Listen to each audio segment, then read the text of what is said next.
Hi, good morning, everyone. Welcome to our Ask Me Any Stock session. If you guys can see and hear me, I think we have some of you joining us. You're early. Thank you so much. Let me just go to acknowledge all of you. Just type a GN for good morning. All right. And I want to acknowledge all of you for being early, for joining us today on a Friday. Every Friday, I think we have a lot of familiar faces as well. Good morning, Emily. Hi, Ray as well. John, good morning. We have ABC. Hi, Jason. Good morning as well. Hi, good morning, Colleen. Hi, Brendan as well. Morning. Okay, good. It seems like this is working. Welcome to our Friday weekly Ask Me Any Stock session. Thank you so much for joining us live right now. We're live on YouTube as well as on Facebook. So those of you who are new, right, what happens is that every Friday, we go live and we cover either the US market or the Singapore market, right? So essentially today we're back to the US market, right? Back to the US market. And in this session, as the name of the show sounds, right? Ask me any US stock. Well, we pretty much cover the US stocks that you guys are asking about. So we do a quick market outlook, right? We look at the S&P 500 index, right? The very popular index that tracks the top 500 companies in the US. And then we dive into the stocks, the US stocks that you guys are asking about. I think some of you are already typing in the name of the US stocks in the chat, right? So very good, right? But you want to give us a bit of context, right? So give us a bit of understanding of what do you want to know about the US stock that you're asking about, right? Are you looking to buy, to sell? What price do you get in, last week, last month, last year, right? 5 years ago, right? Or maybe you're looking to sell, but not too sure where, right? Give us a bit of context so that we know what's your intention, right? And that's where I think you can get more value out of the analysis that we try to make it a little bit more personalized to you, live. All right, okay, so that is what will happen. All right, and at the end of this AMAS show, we will also go ahead to share with you three US stocks, that we like, that you can put in your watch list for potentially more upside as well. Right. So before we begin, guys, would it be okay if you help us to like and share? Help us to like and share. Show us some love. Right. Give me some heart shape at the bottom right hand corner. Tap it, right? Tap it. That would definitely help out the channel, help us to reach out to more people as well. And of course, if you share as well, it will be on your feed, so it's easy to find. If you're on Facebook, I think YouTube as well, make sure you hit the subscribe button. Make sure you hit the subscribe button. All right, that is where when we go live, you will be alerted as well. All right, Ken. So hit the like and share button. Thank you so much. All right, hit the like and share button. Let's just wait for a few more of you. Hi, good morning, Lean, Ty, Francis as well. Good morning. Okay, thank you so much for all the heart shapes and likes. Okay, very good. So let's get started right now. For those of you who have not met me before, my name is Joey, right? Joey Choy, top tier MyZero trader in Phillip Securities. I've been doing this for more than 15 years now. So my forte is pretty much in stocks, right? We do Singapore stocks, we do US stocks, a little bit of Hong Kong stocks as well. But essentially, I use what I call the one good trend strategy, right? One good trend strategy, whereby we ride the trend of stocks, whether it's in an uptrend or downtrend. Of course, if it's uptrend, we think about buying. If it's downtrend, you can think about shorting as well. But essentially, we ride the trend of stocks. We know exactly when to get in, when to get out. We have a tool, I call it the One Good Trend Pro indicator, to guide us on entry and also on exit. So we have actually a 7-step checklist, all right, to guide us on what to do, right, for any stocks, any asset classes. So later we'll use the 1GT Pro indicator and you'll see what I mean, right? But we don't have time to explain, the whole strategy or the whole one good trend strategy and framework today, or the 7-step checklist, right? So if you want to find out a little bit more about the entire 1GT or the one good trend strategy, go to attend a free webinar. Team, just place the link in the chat, all right? So you'll find a bit more. I think we have a webinar like not next week, I think next week or something, all right? So attend free webinar next Tuesday, all right? We don't do it every other month or every other week, right? This is not really my full-time job, but no, we do have one coming up like next week. Check it out. Link is right in the chat. Click on it.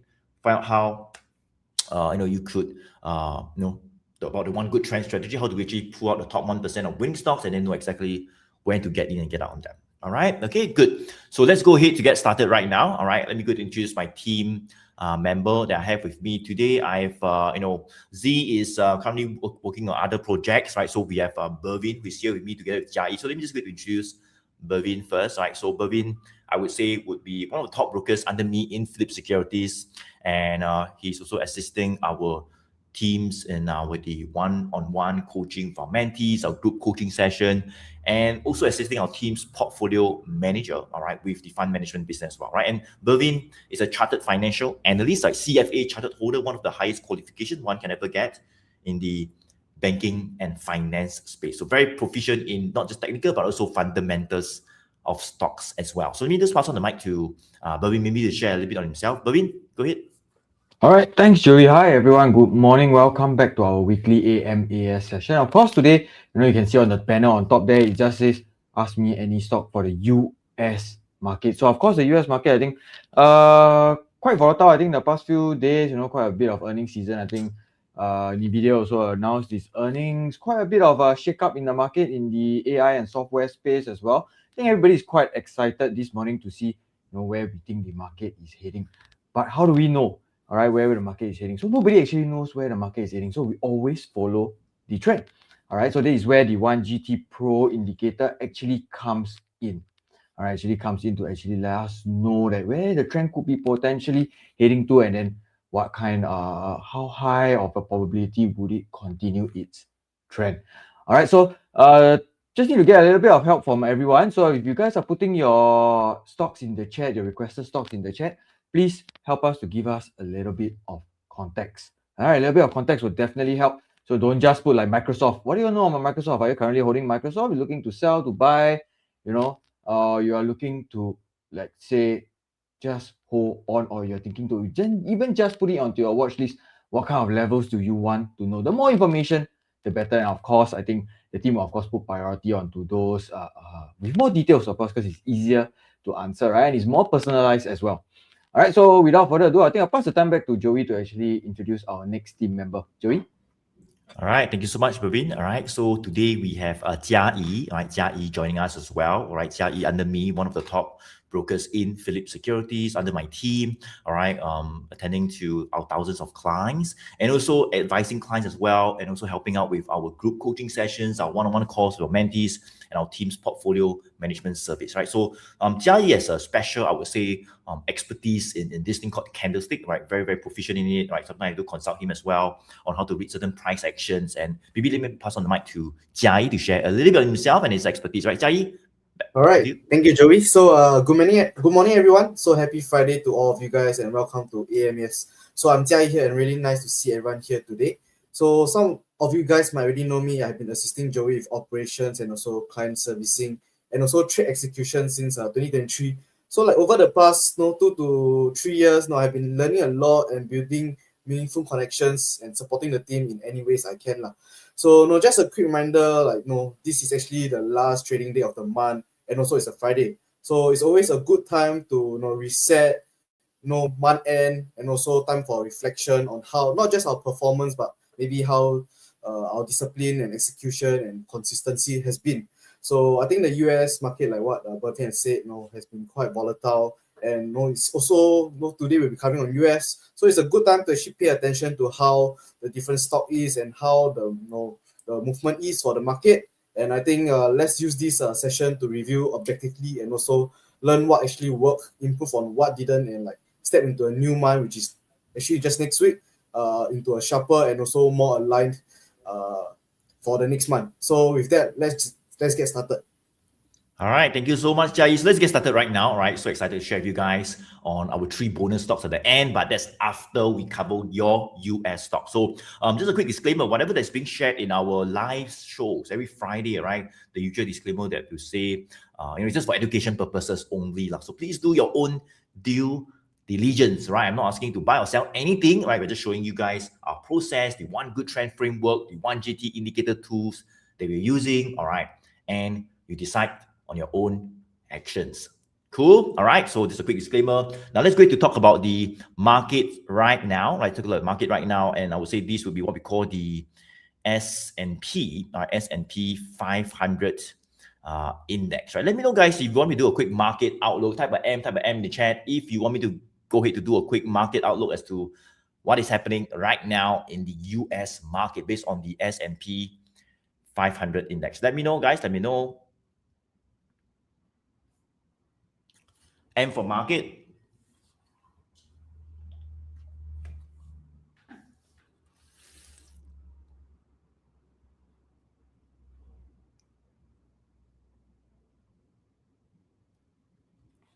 All right, M. Thank you so much, Steven. Emily, M, market, Chan as well, market, it's awesome, right? So let's go take a look at the market right now, all right? Emily, Jason, market, okay, very good. So this is the S&P 500 index. I would say the very popular index that represents the top 500 companies in the US. Many of the big caps, right? Apple, Microsoft, Meta, Tesla, whatever, right? They're all in the S&P 500 index. So you can see that S&P 500 index right now, last night, it closed at about 6,908 points right over here. So I've been talking about the S&P 500 since last year. We saw a very strong, almost like a V-shaped recovery after the reciprocal tariffs was announced in April, right? Very strong recovery. The green 20 days moving average line that gives understanding of the short-term trend also started to from going down, it started to reverse all the way up from April, May, all the way up until like November, December, right? And over the past 2 to 3 months, it seems like the green 20 days moving average line or the short-term trend has turned from up to sideways, all right? You can see quite clearly that the green 20 days moving average line, all right, is flat right now, all right? Something like this, flat, right? It just means that we are in a short-term consolidation right now for the entire market, even though the long-term trend is up, right? So the red 100 days moving average line is pointing up. The blue 200 days moving average line is also pointing up. So actually quite okay. The long-term trend, no problem. 6 months to, I would say, a year plus, the outlook will be quite positive as long as the, longer term trend is up, the red above the blue, both pointing up, right? Long-term trend, uptrend, intact, right? But doesn't mean the long-term trend is up, means the short-term must always be up, right? We can also see selling or maybe a sideways consolidation. This is what we're looking at right now, right? For the market, quite clearly, I mentioned about the key levels. Let me go to reiterate these levels again, right? Because once we consolidate, we would have what we call a resistance level, right? A key psychological level whereby every time we near it, we go there and then we come back down again. There's a lot of selling pressure. There's a lot of profit taking, right? So what is that level again? Well, that level, let me draw it for you again, right? I think 2 weeks back, we talked about the market will be none other than the 7,000 level for the S&P 500 index. Since December, we neared it, came back down, go up, come back down, go up, come back down. All right, like 4 or 5 times here, up, down, up, down, up, down, up. Now going up, maybe come down again. I don't know, right? That is pretty much what is happening right now from 7,000 down. Right? So we are seeing a bit of resistance at the 7,000. It doesn't mean it's weak and stuff. It just means that that is a barrier. That is a, I would say, challenging level that we need to cross, that we need to clear in order for the next phase of upside to actually begin. All right, that is a level, right? Doesn't mean because of that resistance means wow, we're going to go all the way down. No. It just means that we hit there, some selling can come out again near there, right? Not all the way, only near there. All right, that is a horizontal resistance level. All right, and that's exactly what we're seeing. Right, in fact, I think like last week we neared it and then we came back down again, right? But when we see a resistance, right, it doesn't mean, as I say, that it's weak and stuff. It just means that selling is happening near there. The main thing that we want to see whether it's weak is that as it retraces back down from that resistance level, right, is it going all the way down or are there some buying pressure coming back, right? Are there some support coming back? Our buyers, as it go down, and our buyers coming out to start to push it back up again to the same 7,000. Are there or not? All right, or is it just going down and down and down, right? Well, you can see quite clearly that for S&P 500 index, for the entire market, we have indeed seen some good support at this same 6,800 level, right? So quite clearly, the range is 6,800 to the 7,000 level. Right over here, right? You can see, right? Every time it go down, it also rebound. In fact, last week also rebound a bit, right? So 6,008 to 7,000. We are pretty much in a sideways consolidation right now, right? As the market takes a little bit of a breather, all right, we are seeing, of course, a bit of selling in some of the technology stocks, like Nvidia reported very strong results, right? Earnings beat, revenue beat, right? However, it was below expectation, also it sold out. So a bit of earnings result causing a bit of sell down in some of the blue chips, all right, valuation concerns, AI concerns, stuff like that, right? That is kind of like affecting the market, a little bit more volatile due to Trump as well, all right? Like for example, I think most of you have been following the news, know that in terms of the tariff policy that Trump introduced last year, right? So the US Supreme Court actually struck down, right? This what Trump has did. Actually, he has no authority to do that. Of course, he has appealed, and then he used another trade act to impose 10% tariffs, right? Blanket tariffs on all countries. And I think he raised it to 15% the next day or something like that, right? So still a little bit of uncertainty in that whole tariffs front, all right? But the market rebounded when actually, it was announced that he actually did not have the authority to do that. All right, but because Trump is very volatile. I mean, basically, whenever he says something, he tweets something, the market moves. The market moves. All right, and he has been using tariffs as a negotiating tool, right, to get what he wants. With many of the countries, right. So that's kind of create a lot of uncertainty in the market, right? And that's the reason I think why we are also kind of like consolidating before we get more clarity on the direction, all right, on this whole tariffs policy, right? Because that there could be a lot of refunds, there could be no refunds, right? So it really depends on how different governments, different countries react to it. And I think there's a lot of meetings between other countries, even in Singapore with the US, to see how to work things out as well going forward. All right. So this is pretty much the S&P 500 index. Taking a rest breather for now, I would say quite okay because we have gone up by quite a fair bit since like May, June, July. Look at the rally, right? Very strong rally. Now, what I want to do is very simple. I want to go ahead to turn on so what I've done is just to share with you guys a very key horizontal and resistance level. But what I could do is same thing. I could have this 1GT Pro indicator right over here. And actually doing talk so much, I can just go to turn on the very first box right over here to see what it says, right? Are we getting any bullish signals on the market, right? Are there bearish red color signals? So let's turn it on. Boom. There we go, right? It comes out in 2 seconds. Pump off it. Nothing happens, right? Gone. Zero, right? Turn it on. There we go. So let's turn it on and see, right? So you can see that for the market, I mean, it's not always green bullish signal, right? What happens is that for the market, we can have also bearish signal. There was like, in March, February last year, you see you've got 2 red color bearish signal and it starts coming down. So you want to be careful when you see a bearish signal. In fact, later when we look at some of the stocks, hopefully, if you're looking to buy and then I show you a bearish signal, then you probably don't want to buy, you want to be careful, right? But if you see a green 1GT bullish signal plus other confirmations, there we go, all right? Another bearish signal went down for like 1 week. Bullish signal came out. There we go again, right? So let's take a look at what has happened over the past 2 to 3 months. Well, we got 3 1GT bullish signals. So still okay. At least we have got 3 bullish signals. We are attempting to break that 7,000 level, but still haven't done it yet, right? So bullish signals, it means that it's definitely more bullish. I mean, green bullish is definitely better than the red color bearish, right? But doesn't mean green bullish means you're now buy also, right? We get a green 1GT bullish signal. Well, that is just one confirmation that we are indeed seeing some strength, some buying pressure, but we want to seek other confirmations as well. Like, the green 20 days moving average line, obviously, as I say, is flat, right? But if the green line, right, that is flat for the market starts to become like that, then different story. That is another confirmation that the short-term trend from like sideways starting to turn up already. Does it make sense? Then if we also were to break the 7,000 that I talked about just now, right? Let's say we break the 7,000, right? Go to 7,050, 7,070, 80, whatever, right? Green now also turn up. That would be another confirmation that the market is turning more bullish, right? So we are seeking, as I say, we do have a 7-step checklist, right? A bullish signal is definitely one of them, but a bullish signal plus this, plus this, plus this, 4 out of 7. Wow, sweet.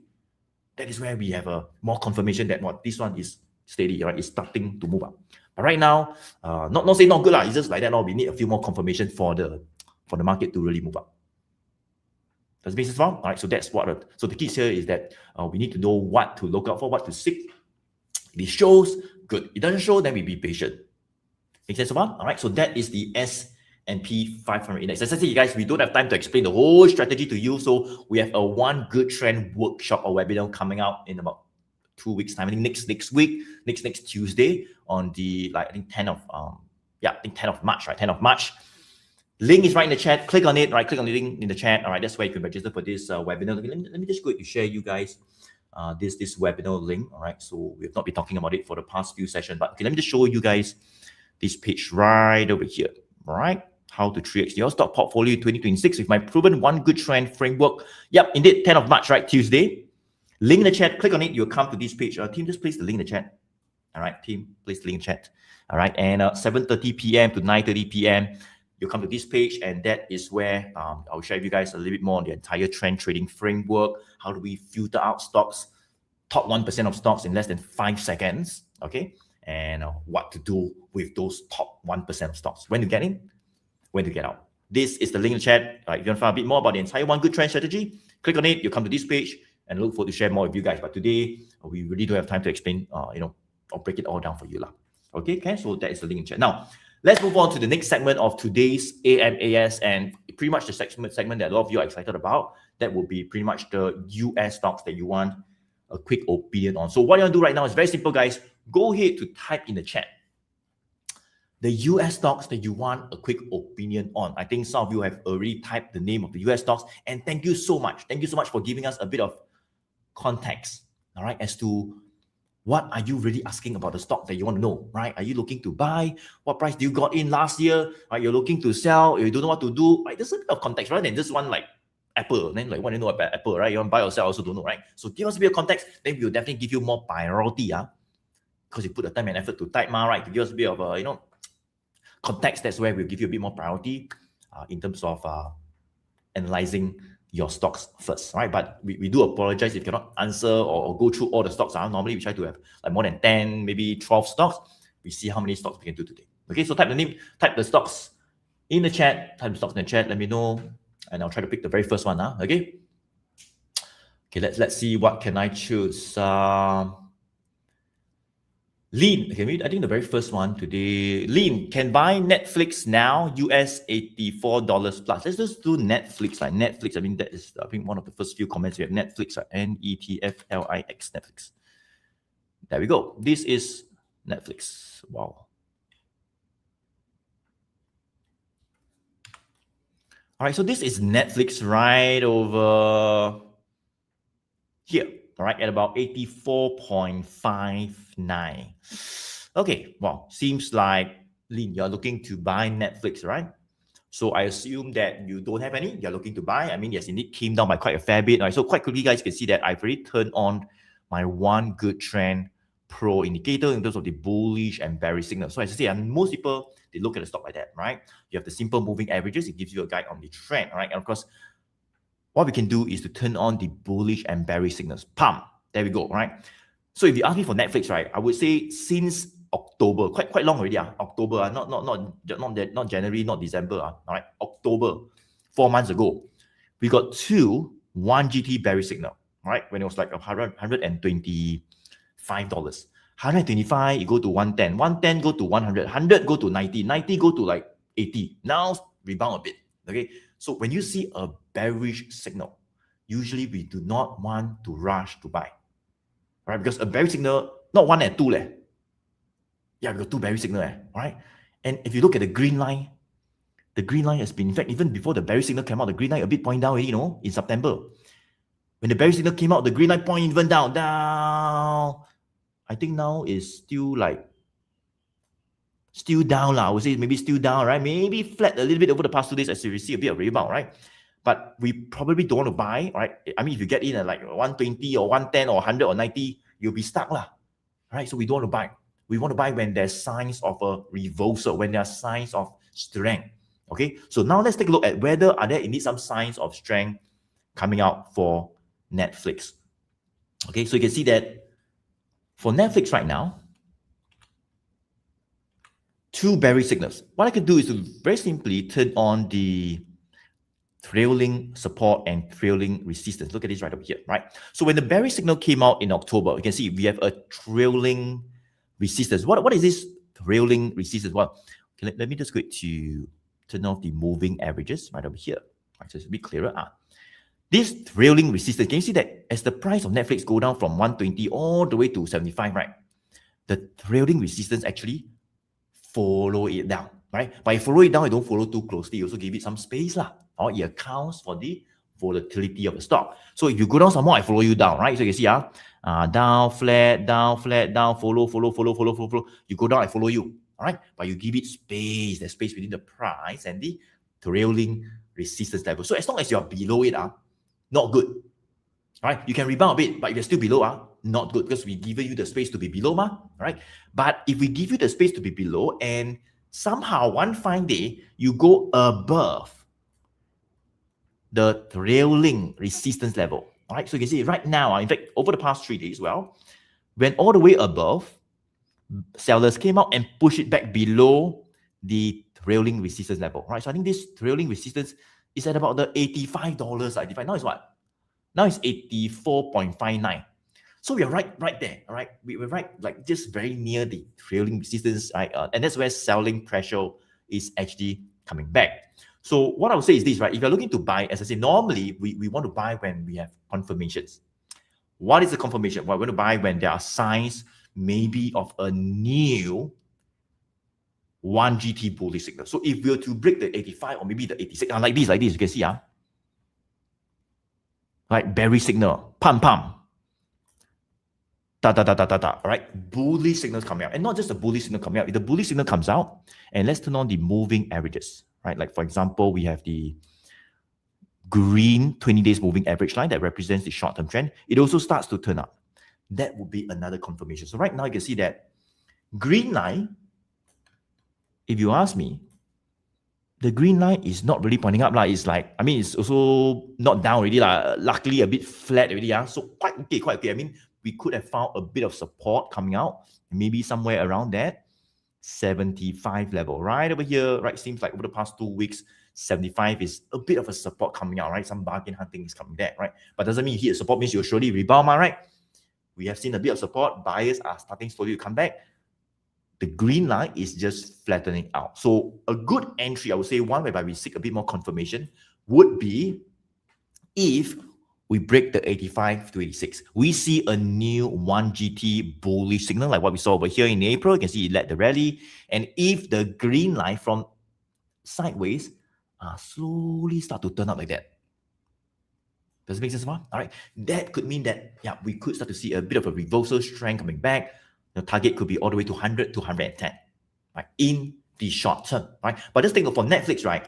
If we break the 85, 86, we see, the short-term trend turning up, we see a bullish signal coming out, we could see more upside. However, take note that you want to be a bit more cautious as well because, let me just go to remove this. For Netflix, quite clearly, since like December, the 100 days moving average, the red line, has gone below the blue line. So the longer term trend has unfortunately turned down already since December, right? So we could see a bit of rebound, all right, to 100 to 110, but just take note that, in the long term, the trend is down. So that's where sellers, as a rebound, sellers could also come back at those higher levels.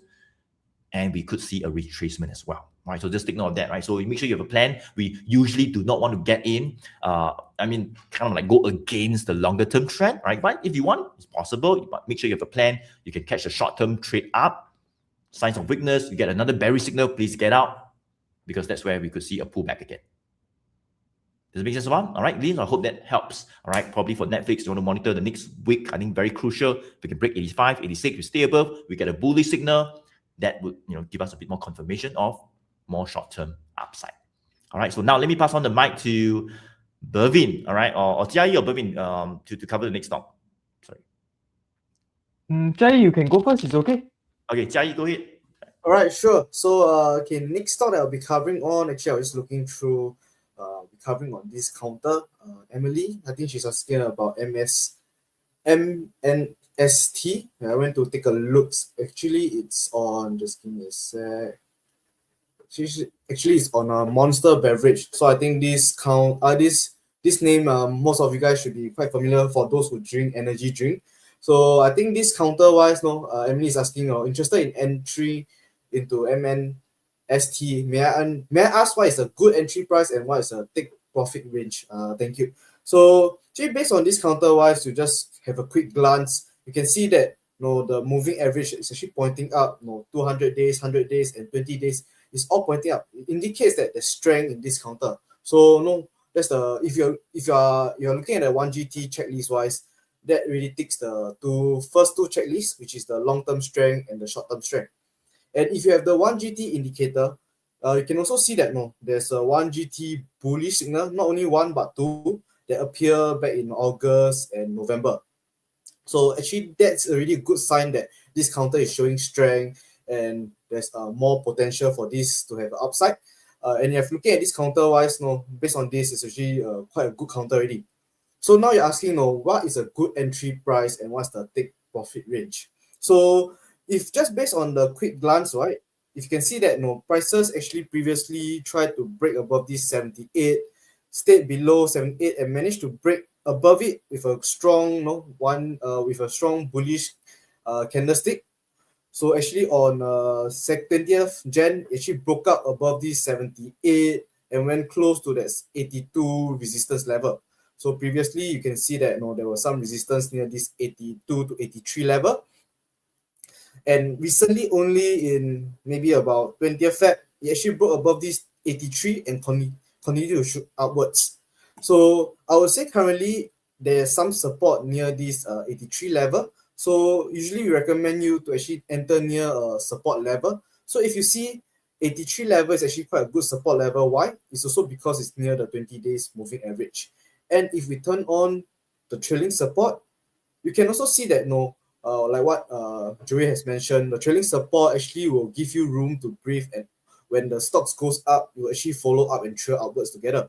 So if you see that the trailing support is currently near the 81.5 to 82 level, so we never know whether the price will actually come back down to the 81, 82. But if we look at it, the chart wise, there's some support near this 83 level, which actually could be a good entry zone for you to consider to buy into this counter. Currently, if you look at it, I think yesterday, was it yesterday?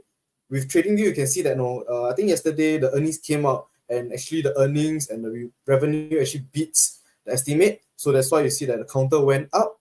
But I would say currently you might see some resistance near the 88 key resistance level, or if not even that 90.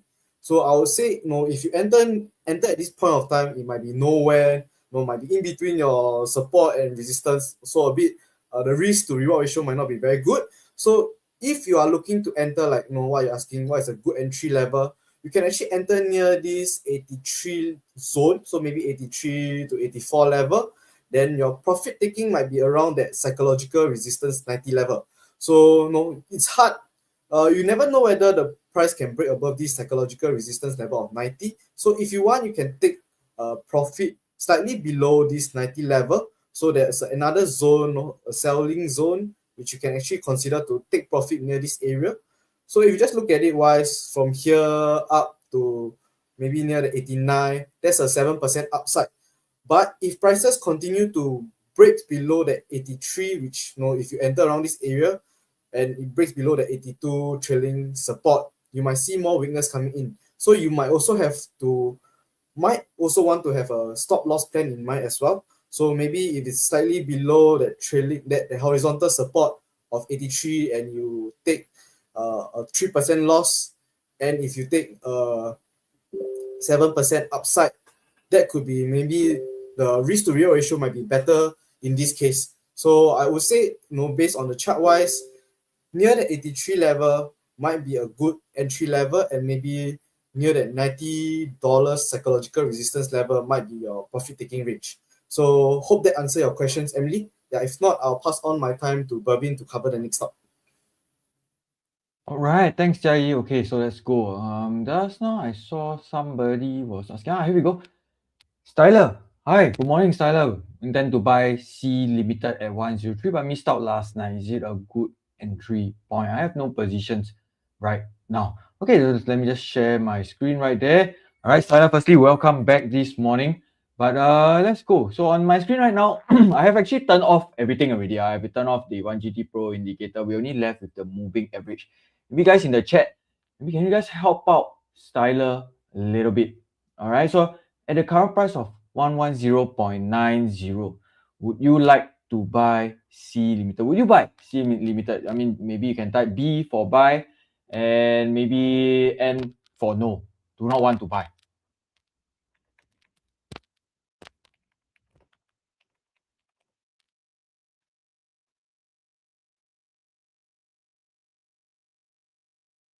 Brandon says no. Okay, Brandon's not gonna buy the limited. Emily also says no. Okay. DK also says no. User EF also says no. Fiona says no. SC says no. Edwin says no. Francis says no. Gurmeet says no as well. Okay, then I think I can stop here already. I can go to the next stock already. I think everybody say no already. Okay, just kidding. Okay, so here we go. So I think everybody have the same thought, right? Everybody has the same thought that maybe it's not the time to buy C Limited just yet. Why? From what I'm seeing right here, firstly, I think this really stands out to me. This is what we call a bearish crossover. Bearish crossover. What you want to see is a bullish crossover, a reversal into an uptrend. Reversal into an uptrend. All right, so this is, of course, the first part of our entire checklist. Joey's entire 1GT framework revolves around trend. So Joey has very kindly placed the link in the chat already. So if you guys want to find out a little bit more about what are the confirmations that we're actually looking for before we actually place the trade, all right, before we actually enter our position, I think the link is in the chat. Very simply, just click in. I think the next webinar will be on the 10th of March. Yeah, 10th of March, correct? So just attend it and you'll find out a little bit more. But coming back to C Limited, we see a bearish crossover. When did it happen? It happened in the late of January. All right, the red line crossed below the blue line, the 100 days moving average, falling below the 200 days moving average. This is a sign of the longer term trend weakening. And it had indeed weakened. All right, so right now we have the longer term moving average, the 200 days moving average above the 100 days moving average, and both of it above the 20 days moving average. So what I can tell you is the trend is aligned. But what kind of trend? The downtrend is aligned. All right, rather than an uptrend being aligned, this is a downtrend being aligned. All right, although we saw quite a little bit of a movement last night, right? Prices actually rebounded from the 104, maybe 104 to 105 support level, very close to that psychological level. We found a little bit of buyers actually coming in, right?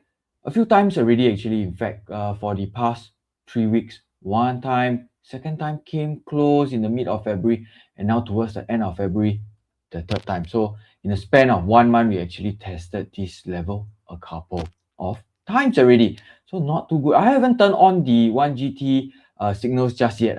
But what we can see right now is there are signs of weakness. Why? Due to a lower low or lower highs that has been forming, right? So we can see on the most recent one, prices actually tried to come close to that previous support of about 120. 120 is sometime in December, mid of December, tested once, January, tested twice. Finally, at the end of January, 30th of January, we broke below. All right, C Limited actually saw weakness, prices broke below very swiftly over the next few days, push towards that next 104 support level. So right now, this 120, I would change it to a red in color.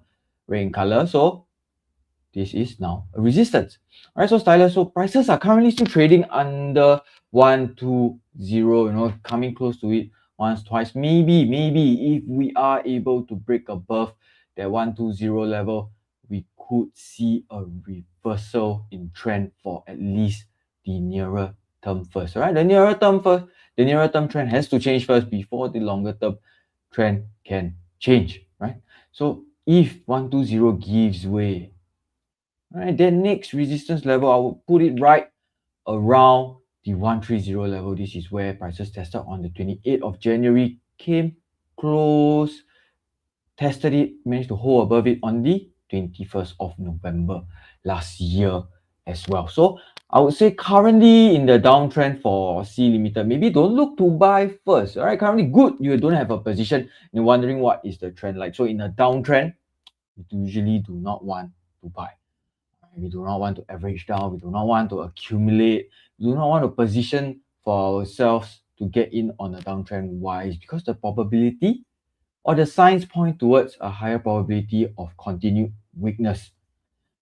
So what is continued weakness potentially going to be looking like? So if we see prices maybe heading up to 120 once again, all right, and then not able to break above, and then coming down and breaking below the 103 level, we could potentially see the next support right around the $100 psychological level first. But most importantly, I think we could head back to where we were right around at $90 to $93 level, which is right back in 2024.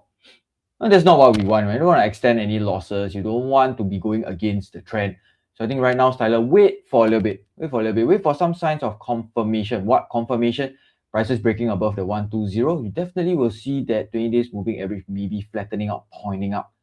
But you want to also wait for the 100 days moving average to at least flatten out first. Of course, pointing up, crossing above that 200 days moving average, that's the best kind of confirmation that we actually want. Right, so we got a bearish crossover. Let's wait for a bullish crossover. Yes, although you got to buy a bit higher, 130. Hey, but I think doesn't matter. $20 more, 20%, about 20% more expensive.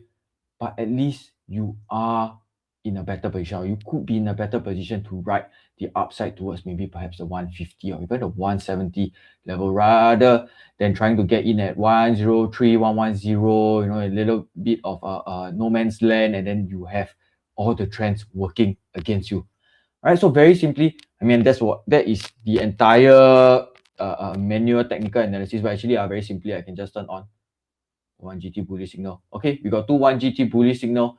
Do we have a trailing support, a trailing resistance? When we see a 1 GT bearish signal, we have a trailing resistance. We just have to wait for prices to break above the trailing resistance, see a 1 GT bullish signal, and then maybe perhaps then we can then come in to look at the trend. So comparatively, I think using the 1 GT bullish or 1 GT pro indicator a lot faster than me doing a very manual analysis. All right, so just take note of these few key levels, set some alerts at those key levels. All right, styler. So for C Limited, I hope you don't rush to get in. All right, maybe perhaps explore some other counters like what Catherine is looking at, MNST. Wow, that's a mouthful. MNST, Monster Beverage. I think that's maybe perhaps a counter that is in a much better trend at this point in time. All right, so that is for C Limited. I'll pass the time back to Joey to actually go through the next requested stock. Joey? All right, thank you so much. All right, let's move on to the next US stock. I think so far so good. The pace is quite okay. So let's go ahead. Let me go to share my screen. Okay, and I think the next stock would be this stock called Vertiv Holdings. All right, let me just pull out. I think who is asking about it. We have this stock that is asked by Catherine Carroll, right? Can see if there's further upside for VRT. In fact, this is one of the new stock that I just kind of like put out the chart. I thought pretty interesting. All right.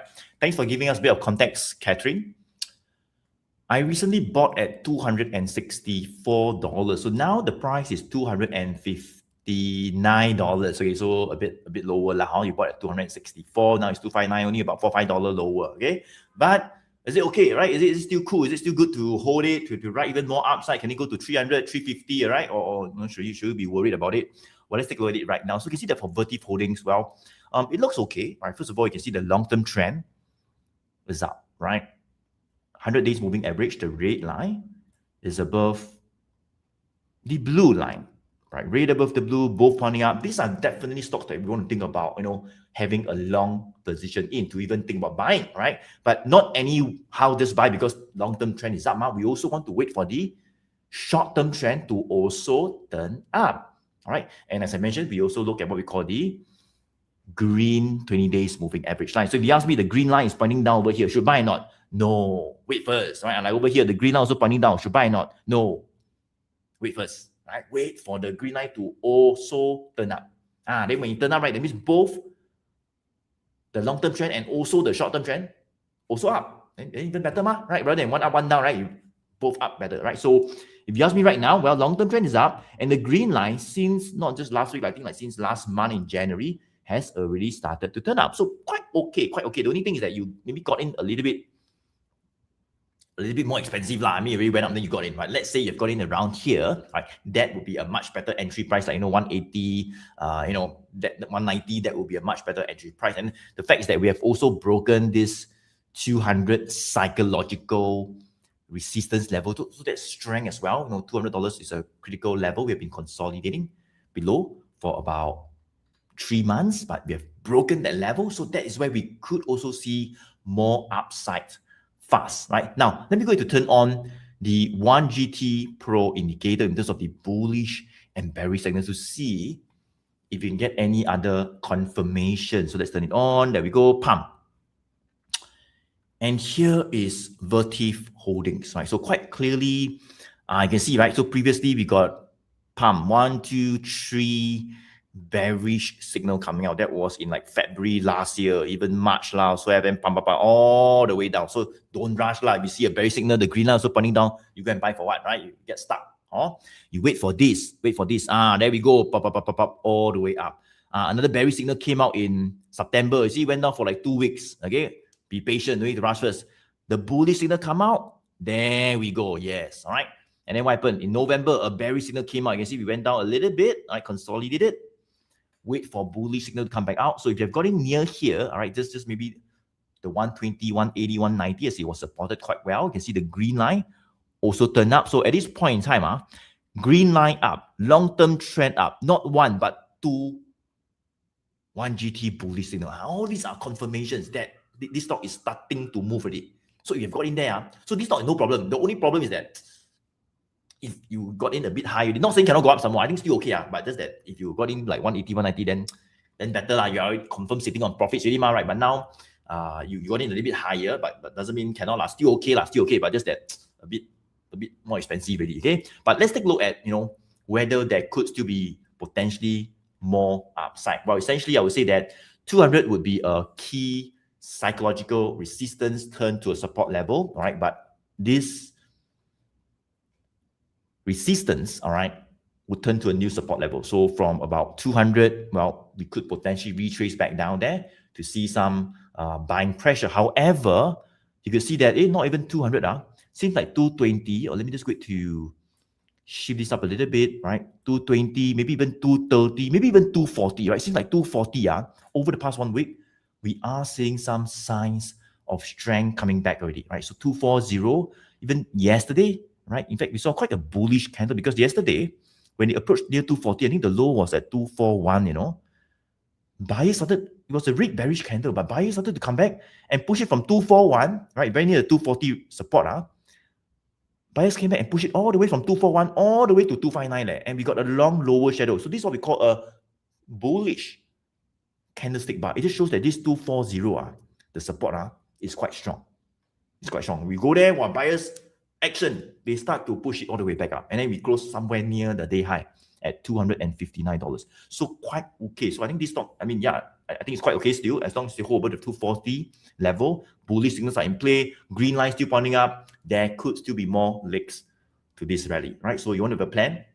All right. Of course, the thing is that if it goes up, and then you see like a bearish signal over here, then you could take some profit. But right now, there's no bearish signal, so it's still okay. But if you ask me next month whether the bearish signal will come out, I don't know. But if it comes out, then we will know. And then we want to take some profit and get out, right? If it happens at 320 or 350, then you want to take some profit, get out, all right? Especially if the short-term trend also reverses back down. But as what I'm seeing right now, it looks good. 340 will be a near-term horizontal support level whereby some bargain hunting is coming back, all right? I would say resistance-wise, perhaps we could see a bit of selling pressure near the 265. I think 265 seems like the past 1-2 days, that's where some selling pressure came out. If we break the 265, we break the 270, I think more upside momentum can come back fast. We are attempting to push higher. We're attempting to find a new high, and that would mean strength as well.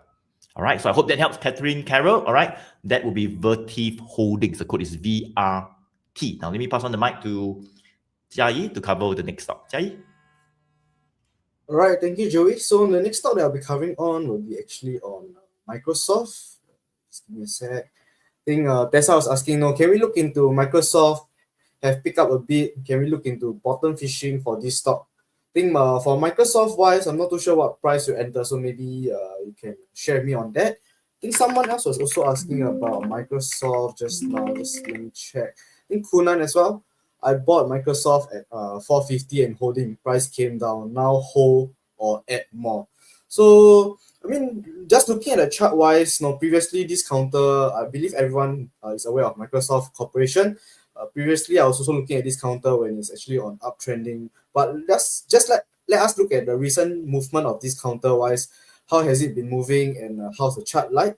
So actually, if you take a look at this counter wise, think clearly you can see that the 20 days moving average is going down. It's actually pointing downwards, showing that there's a short-term weakness. And not only that, you can see that the 100 days moving average actually crosses the 200 days moving average as well.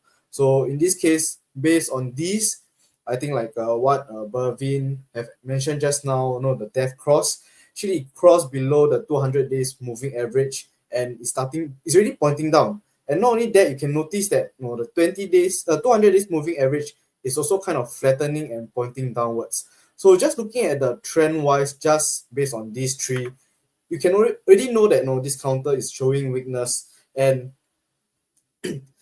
based on the chart wise, it has been showing short term and long term, kind of like coming mid-term weakness. So if you just look at the chart wise, you can see that the weakness is there. And if we were to turn on the 1GT buy and sell signal, you can also notice that there's a 1GT bearish signal that actually appear when it broke below that 440 key support level. So based on the chart wise, you can see that previously it was trading around that 500 to 550 range. Previously, it came down and broke below that 500 support, become a resistance, came back up, couldn't break above that 500 resistance and show more weakness. And after the earnings, even though I believe the earnings was good, but I believe that cloud side wasn't doing that well, and it gapped down. So if you were to look at the chart wise, you can see that the prices actually gapped down from that 480, gapped down to that 440, and continue to trade downwards, to show more weakness. So I would say currently, if we just look at the 1GT bearish signal, there's a weakness wise. This counter is actually showing weakness. But if you look at it recently, it kind of broke below that 400 support level, but just yesterday it broke above that 400. So I would say now it's currently testing this 400 level. But if prices continue to show weakness and it's not able to stay above this 400 level, you might see that this might be a resistance, and you might see more weakness towards that previous low, which is around at 350. So I would say currently, if you are holding to Microsoft, there's weakness. It's currently near that 400 support level. You might want to closely monitor to see whether it's able to stay above this level. If prices are not able to stay above, there might be more weakness toward the 350. So you might want to actually have some stop loss plan in mind for this counter. Yep. So I would say if you're holding now, it's showing weakness. Best is to closely monitor. If it breaks below that 400, best to have some stop loss plan in mind lah. Yep. So I wouldn't add on more for now. I would say if prices starts to stabilize and show more recovery, maybe that's when I would closely monitor and enter afterwards. But if you're holding now, I think it would be thinking more of towards where is the stop loss that you might want to have if prices continue to show more weakness. Yeah. So hope that answers your questions, Kunan. If not, I'll pass on my time to Bervin to cover the next stop. All right, thanks, Jai. Okay, here we go. A little bit more interesting. Here we go. Here we got Zoom Fin. Hi, Zoom Fin. I'm not too sure you're still here or not. Let me just change my screen first. I bought SLV. Okay, SLV is iTrust Silver. iShares Silver Trust.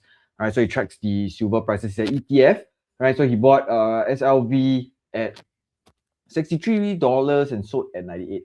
$63. Okay, close to the support. So at 98.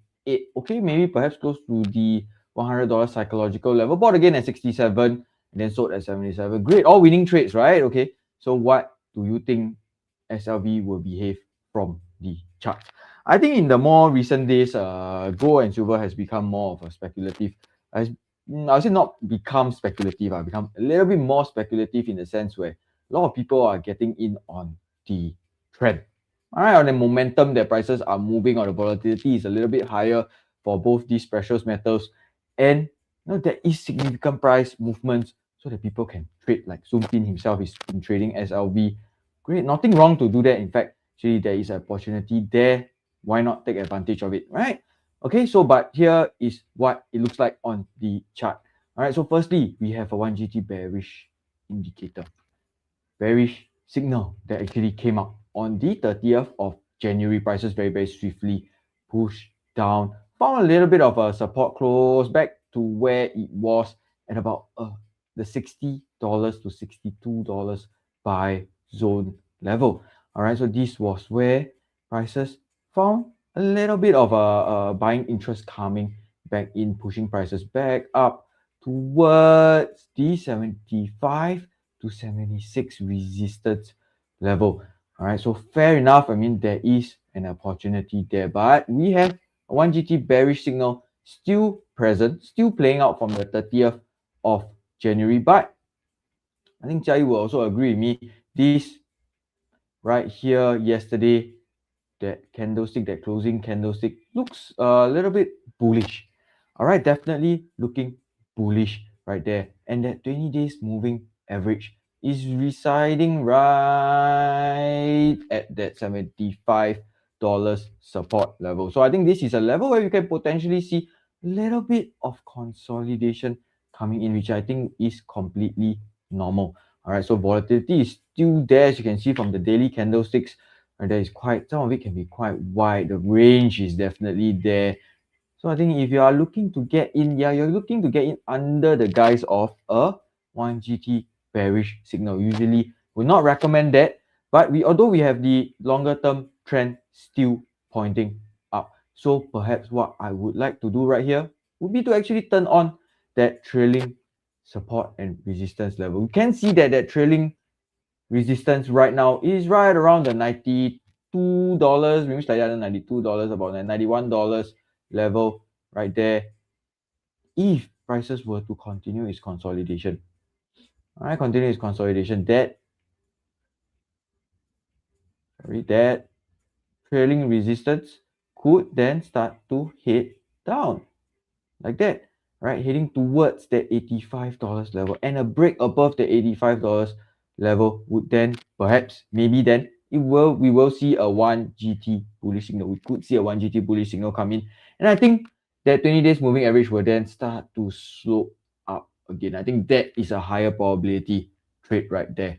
But I think as of now, I think Zoom, I think we could continue to see that consolidation within that larger range, that 60 to $85 level. I think the volatility for silver and gold still remains rather high among the uncertainty. All right, with the higher resistance, perhaps closer towards that $100 psychological level, and then subsequently its high of about 110. All right, so I think a break above $85 will open the upside of about 30% once again. So I hope that helps for your trading plans. All right, but currently there is a 1GT bearish. Just take note of that. Do not need to rush in to buy immediately. All right, monitor the trend first. All right, so now I'll pass the time back to Joey to actually cover the next requested stock for you guys. Joey? All right, thank you so much. Let's move on to the next one. And that would be, I think, a stock that is pretty popular, that is asked by, I think, two people asking about this stock called Palantir.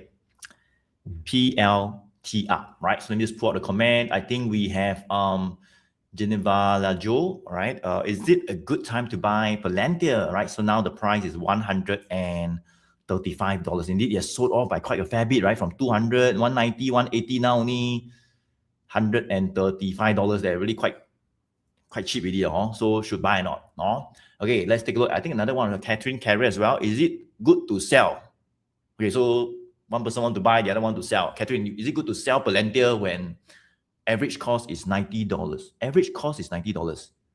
Okay, that means you bought last time at $90, maybe somewhere around here. Maybe last year you bought around $90, and then it's coming down. So you're asking whether, so you actually, now it's 135. So actually you're making some profit, but your profit a bit lesser already because it came down already. So you're asking if you should sell or not. All right. Okay. So so it's the same stock, guys. It's the same stock, but one want to sell, one want to buy, one bought previously, right? So now let's go ahead to analyze this stock right now to see whether is it good time to buy, is it good time to sell. All right. What should one actually be doing if you're holding on to positions? All right. Or maybe you're thinking about buying. Should you really think about buying? All right. Let's find out. Okay. Now let's take a look at Palantir in terms of the bullish and bearish signals. from my 1GT Pro indicator, right? So very quickly, as I say, you can turn it on. Let's just save time. 1, 2, 3, boom. And let's see, right? Well, previously it was quite okay. I mean, like, look at it. This was in April. Pam, pam, pam. All right. Da, da, da, da, da, da, da. You say you want to buy, I would say go ahead. Go ahead, right? Over here as well. Pam, pam, pam. Da, da, da, da, da, da, all the way up. No problem. Okay. So you see a bullish, not 1, not 2, but 3, 4 coming out. Plus the green 20 days moving average line pointing up. Long-term trend also up. Sweet. Go ahead. Right? But let's take our attention to what has happened over the past 1, 2 months. Let me know, guys, do you think should buy or wait? Type in chat, guys. B for buy, W for wait. B for buy, W for wait. Type in chat, let me know what you guys think about Palantir. Let's help me to help Geneva Lejo, all right? Whether is it good time to buy? Type B for buy, or do you think we should advise Geneva Lejo to wait? I mean, maybe not now, maybe, you know, in next 1 week, 2 weeks, 1 month, 2 months. Let me know. Okay, let's see, right? Wait, Fiona, wait as well. Simon, wait. Brandon, wait. Lucky Guy, SG, all right. DCA means he asked you to go and buy some more, no? Dollar cost average. Nimble, wait. Styler as well, wait, right? So, normally we don't advise our, you know, clients to average down to do DCA on a stock that is going down, that has like 3 bearish signals. So probably not DCA, right? But I think most of you have the answer, which is wait. All right, you want to be patient. Why? Well, quite clearly, right, we have seen not 1, not 2, but 3 1GT bearish signal. Look at this, right? Pump. And this didn't just came out like yesterday or last week, guys. It came out in like, in fact, 2nd of January came out already, right? And then the green line also started to turn down. Is it still down? Yeah, I mean, it's still down. Don't you block yourself, guys. Up means up, down means down, right? So obviously the green line is still down. So short-term trend is down. We got 3 bearish signal. All right. So definitely not that strong, right? Since the end of December, maybe early January. It's almost March next week. So I would say for the past 2 months, we have been seeing selling pressure. All right. It's going lower from 190 to 170 to 160 to 150 to 140. Now is 135. So we are still seeing selling. We are not yet out of the woods. Right? Because if the support, so if you buy right now, what I want to say is this, let's say we are seeing some support around the 125 level, right? Something like this, right? 125. Okay, I mean a bit of support, rebound a bit, right? Not too bad, some bullish candles. But if the 125 support were to break down, could there be more selling? Right? For me, quite certainly, I think there may even be another bearish signal, right? And we may even see more selling, like what has happened, you know, as we broke the support and then bearish signal come out, we could see more bearish signals appearing or being triggered, right? So you want to be careful. We normally don't want to buy when there are bullish signals. When there are bearish red signals out, all right?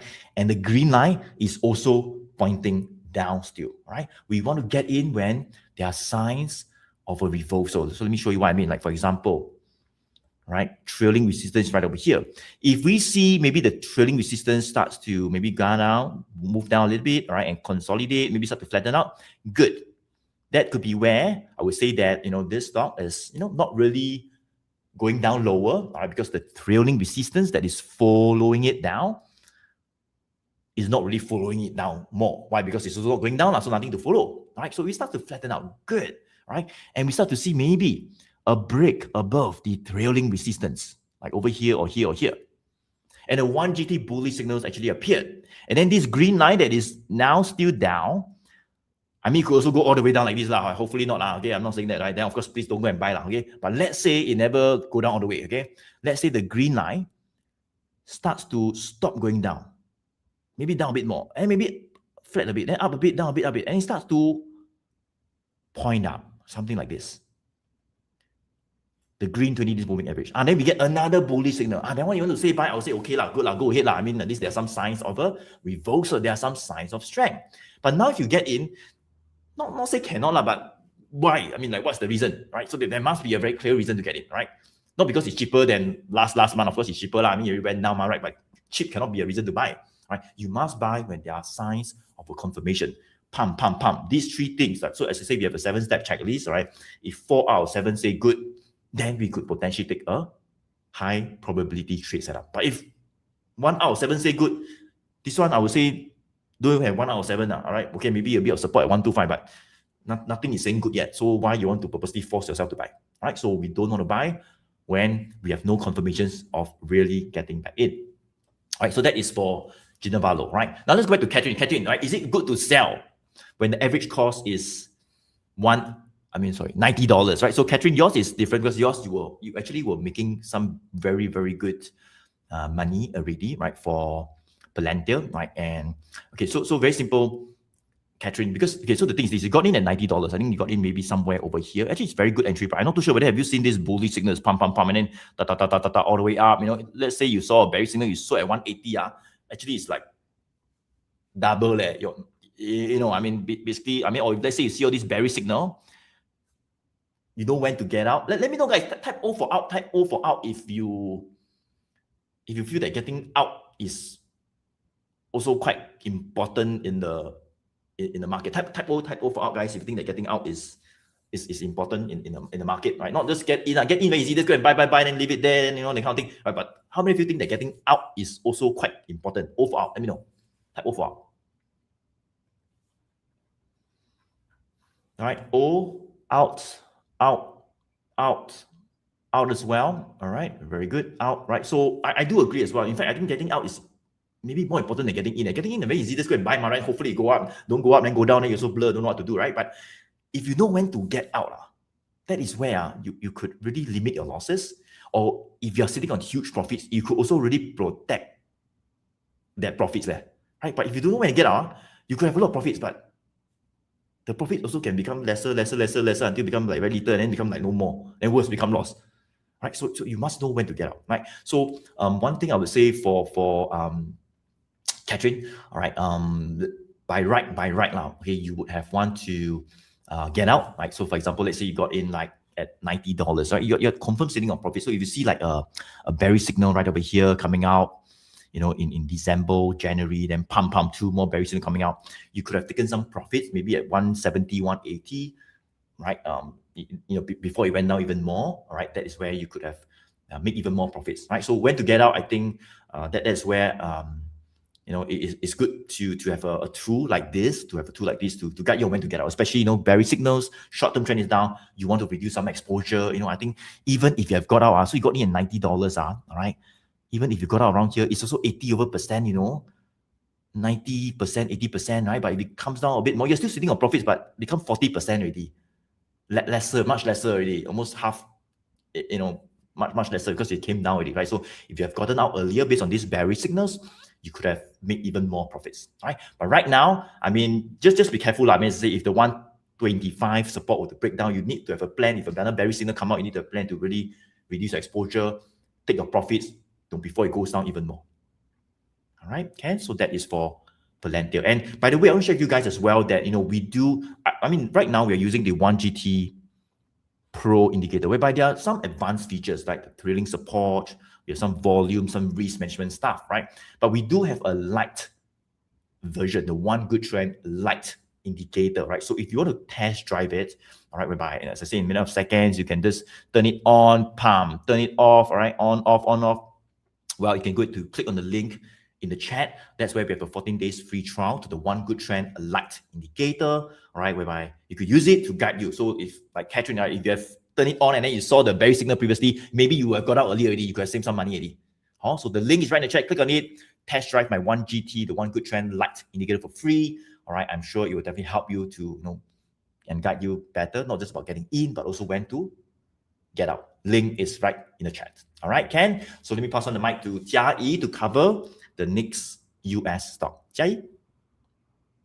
All right, thank you, Joey. So the next stock that I'll be covering on, I believe this counter previously also a lot of people was looking at it. It's actually on AMD.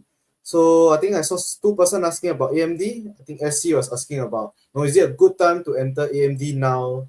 And I think someone else, James was asking about, can share AMD bought at 191? What's a good price to sell, or should I hold on as it's uptrend? So I think SC is looking at to buy into AMD, while James is looking to sell or to take profit for AMD.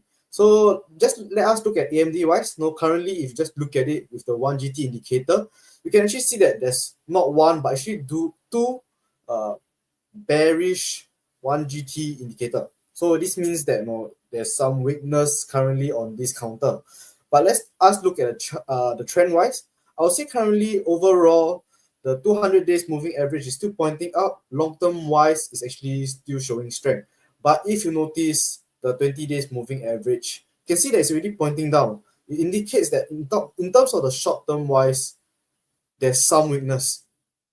The 100 days is still kind of pointing out, but you might see that if prices continue to trade below this 220, 223 level, you might see that the 100 days moving average might start to flatten and even start to point down. So actually, if you look at this wise, this is actually a first indicator of some weakness in terms of short term. But if prices continue to trade below this 220, you might see more mid-term weakness coming in. And if prices break below this 190 support, you might see more long-term weakness coming in. So why I would say this 190 is actually quite a key support level. If you notice, this 195 to 200 level prices came back down to test this level quite a few times. Back in November last year, December, in January also came back to test this level, and actually in Feb it kind of broke below this 195 but managed to stay above afterwards. And just recently in 23rd Feb, it actually came back down to test this level again. So I would say this 195 actually is quite a key support level where prices actually came back down to test this level quite a few times. But if you're looking to enter for AMD now, I would say with the 1GT bearish signal and some weakness in the short term wise, it might not be advisable to actually enter as of this period of time.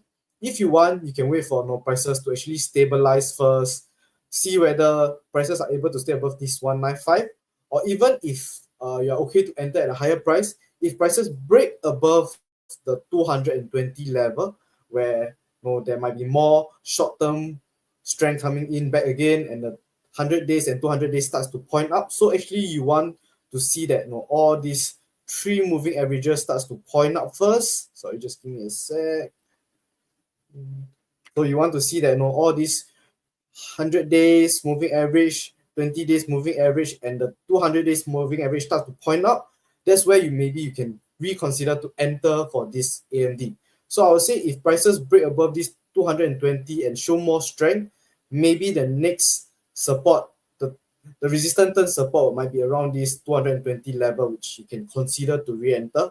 But I would say for now, if you're looking to enter with the 1GT bearish signal and some weakness, I would say best is to actually monitor first. And if you want, you can actually set an alert if prices break above this 220. So you can actually use alternate A to just set the alert. So if prices break above this 220 level, you'll be actually alerted based on in the app, in the toast notification, or even the email, so that you don't have to always closely monitor this counter. So another way that you can set alert is actually by pressing the create alert, and just from here you can just set 220 or 225 and just create. So in this case, whenever the price cross this level, you'll be notified. So if you're looking for I would say for SC, if you're looking to enter for AMD, I would say for now, best is to wait first, monitor, and set an alert. If it cross above that 220, that's when maybe there might be more strength coming in, and you can monitor for this counter again. So for next, for James, if you're looking to you bought at 191 and you are looking to sell or hold on as it's uptrend, I would say currently the price is around that 200 level, and maybe you enter 191 might be around here back in Feb or maybe previously. So if enter previously, if you have sold it around at 265, but no risk. For now, if you already have this counter at 191, if you want, I would say maybe near that 220 might be a resistance level that came back to test quite a few times but couldn't break above. This might be a level where you might want to take some profit. But if prices break below this 195, which I mentioned is quite a key support level, you might see more weakness coming in. So by then, you might want to have some stop loss plan in mind as well. So I would say 220 might be a good level to sell near the resistance level, but for now, since it's around that support area, you can consider to still hold on. But if prices break below that 195, you might want to actually consider to have some stop loss plan in mind lah. So hope that answered your question, James, and also SC. Yeah, if not, I'll pass on my time back to Joey to cover the next stock. Sorry, it will be Bervin. Sorry. Okay, Ken, no worries. Thanks, Jai. Okay, let's just see. Hi, morning. Just saw that you have a question right here. There's a lot of consolidation underway, and is it a good time to switch to ETFs and take a breather? Not buying any stocks for a few weeks. Any guidance to share? Okay, maybe this is not a session for it, but if you are thinking of switching to ETFs, yes, that's a very classic, I would say, very textbook move to move your funds into a broad market ETF or global ETF during times of uncertainty or times of volatility, to be more specific. All right, so I think the last I saw in January was there is still a continuous inflow into global ETFs, but they are still denominated in equities for these ETFs. So there is nothing wrong to do that. And in fact, if you want to do that, I think it's completely fine as well, because you still expose yourself to the market and you take out the risk of stock picking at the same time. And then when you come back, or when a few months later, if you see the volatility kind of drops again and you are a little bit more convicted towards certain stocks again, and then you see the trend coming back, you're a little bit more certain about their earnings as well, I think that's when you can reposition yourself into stocks again, sell some of the ETFs and then put it back into the specific stocks. All right, so next one. All right, so user EF already bought POWL at 600. Right, price has dropped to 520 to 530. What price to buy again? So you sold at 600. I'm assuming, can I just assume, user, you are actually you actually made profit off your previous trade, right? 600, because 600 is the resistance. Unless you buy at 615, then you tell me you sell at 600, but I think unlikely lah. You are most likely sitting on some profits or have already realized some profits. So kudos, you sold very close to a resistance, exactly at the resistance. In fact, I think that is a very good move. Nothing wrong, nothing wrong. I think Joey, Jai, Z have always mentioned nothing wrong to sell at a resistance, but sell already, you must not fear buying back again. You mustn't fear buying back again. All right, so right now, price is about 530, 520 range. Do we see a support? Are we in a buy zone? I think that is what you want to know, right? So I think right now I would say, yep, about 520, I would place a little bit of a support right there, upwards towards 530. So yes, you are right. We are currently in a buy zone. All right, okay, a bit slightly above it. If you put the buy zone towards 130, now it's 530.86. So you just slightly above the buy zone. What does the trend look like? All right, so you can see that the 20 days moving average is still currently pointing up. All right, we got sellers waiting like yourself to take profit at that 600 level. Completely normal. But we got the 100 days, 200 days moving average pointing up as well, but it's playing a little bit of a catch up. All right, I would say playing a little bit of catch up right now. Prices very, very swiftly, I think, towards since the start of February, push higher. All right, so this was one of the stocks that I think either Joey or Z previously have covered as part of their bonus stocks as well, and it had started to move up previously at the same time. Previously, their resistance drawn was about 440. All right, now this 440 has been turned into a support, but it's a little bit far.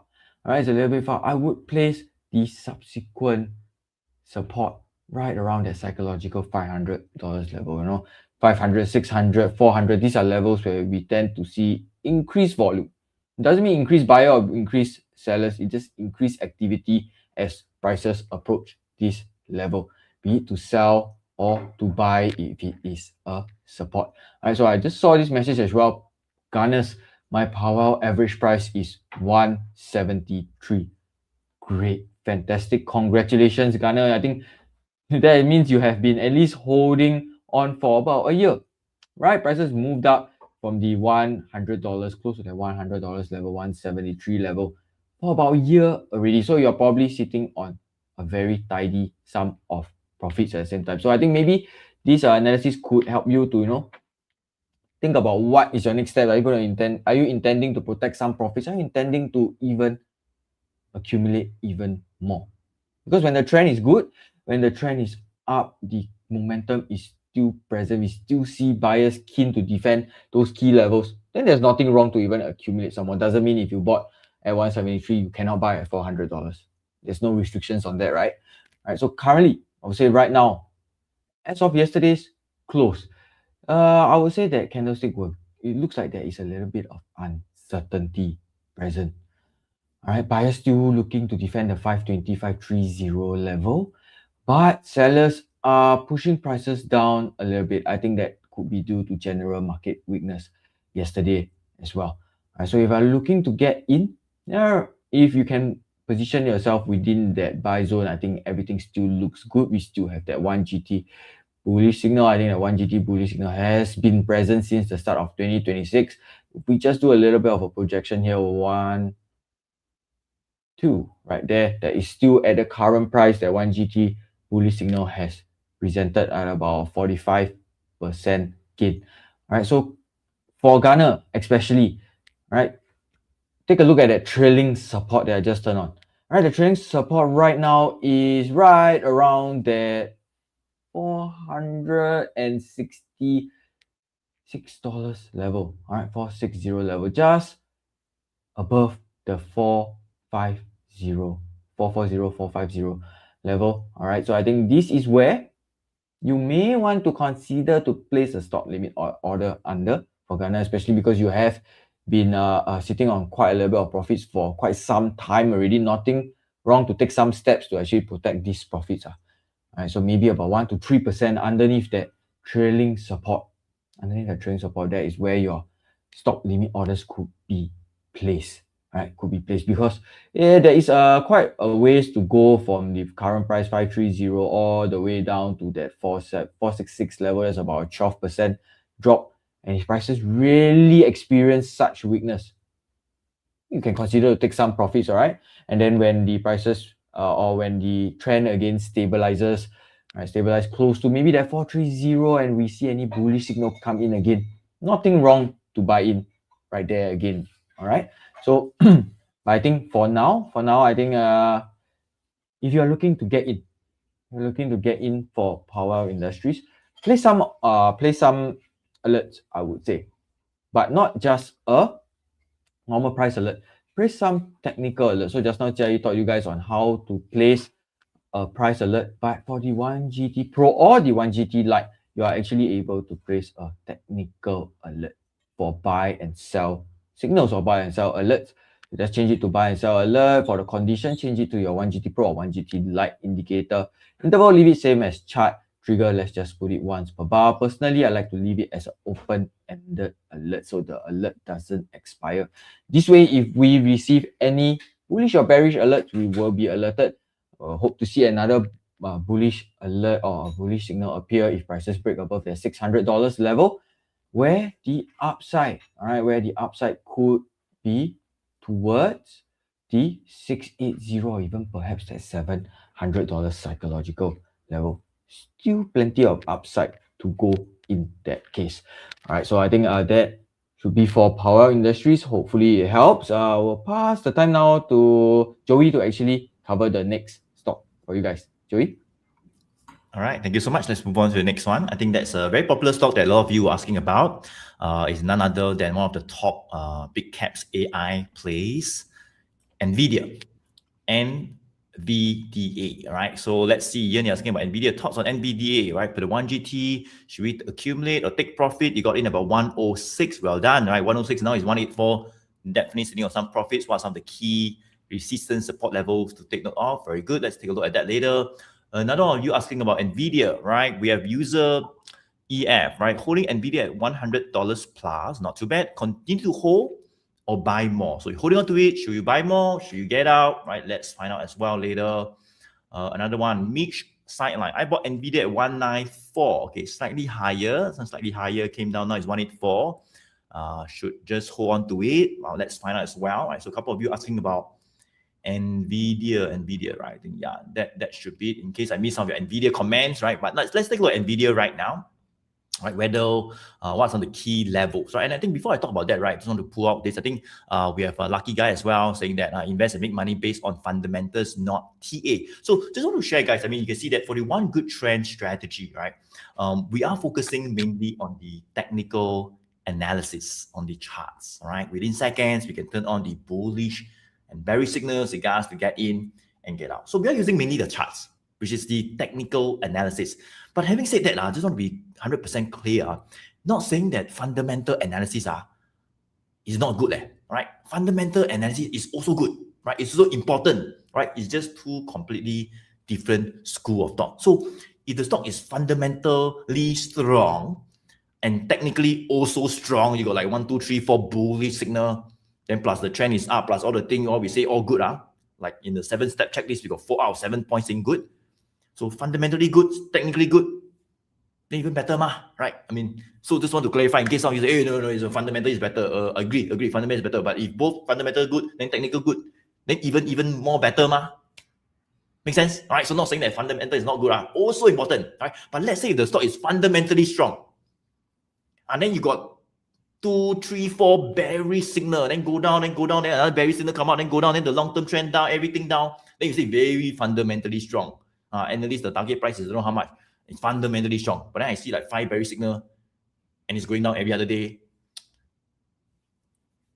Then I think it's okay. You can go ahead if you want. That one I don't want. But doesn't make sense because it's fundamentally strong, agree, right? But the technically it's like crap, It's like going down and down. You got so many bearish signals, you go and buy for what? Right? Why don't wait until the technically strong comeback? Wait until the reversal comeback. You see another bullish signal. Then you get back in. Make sense? That's when both become strong again.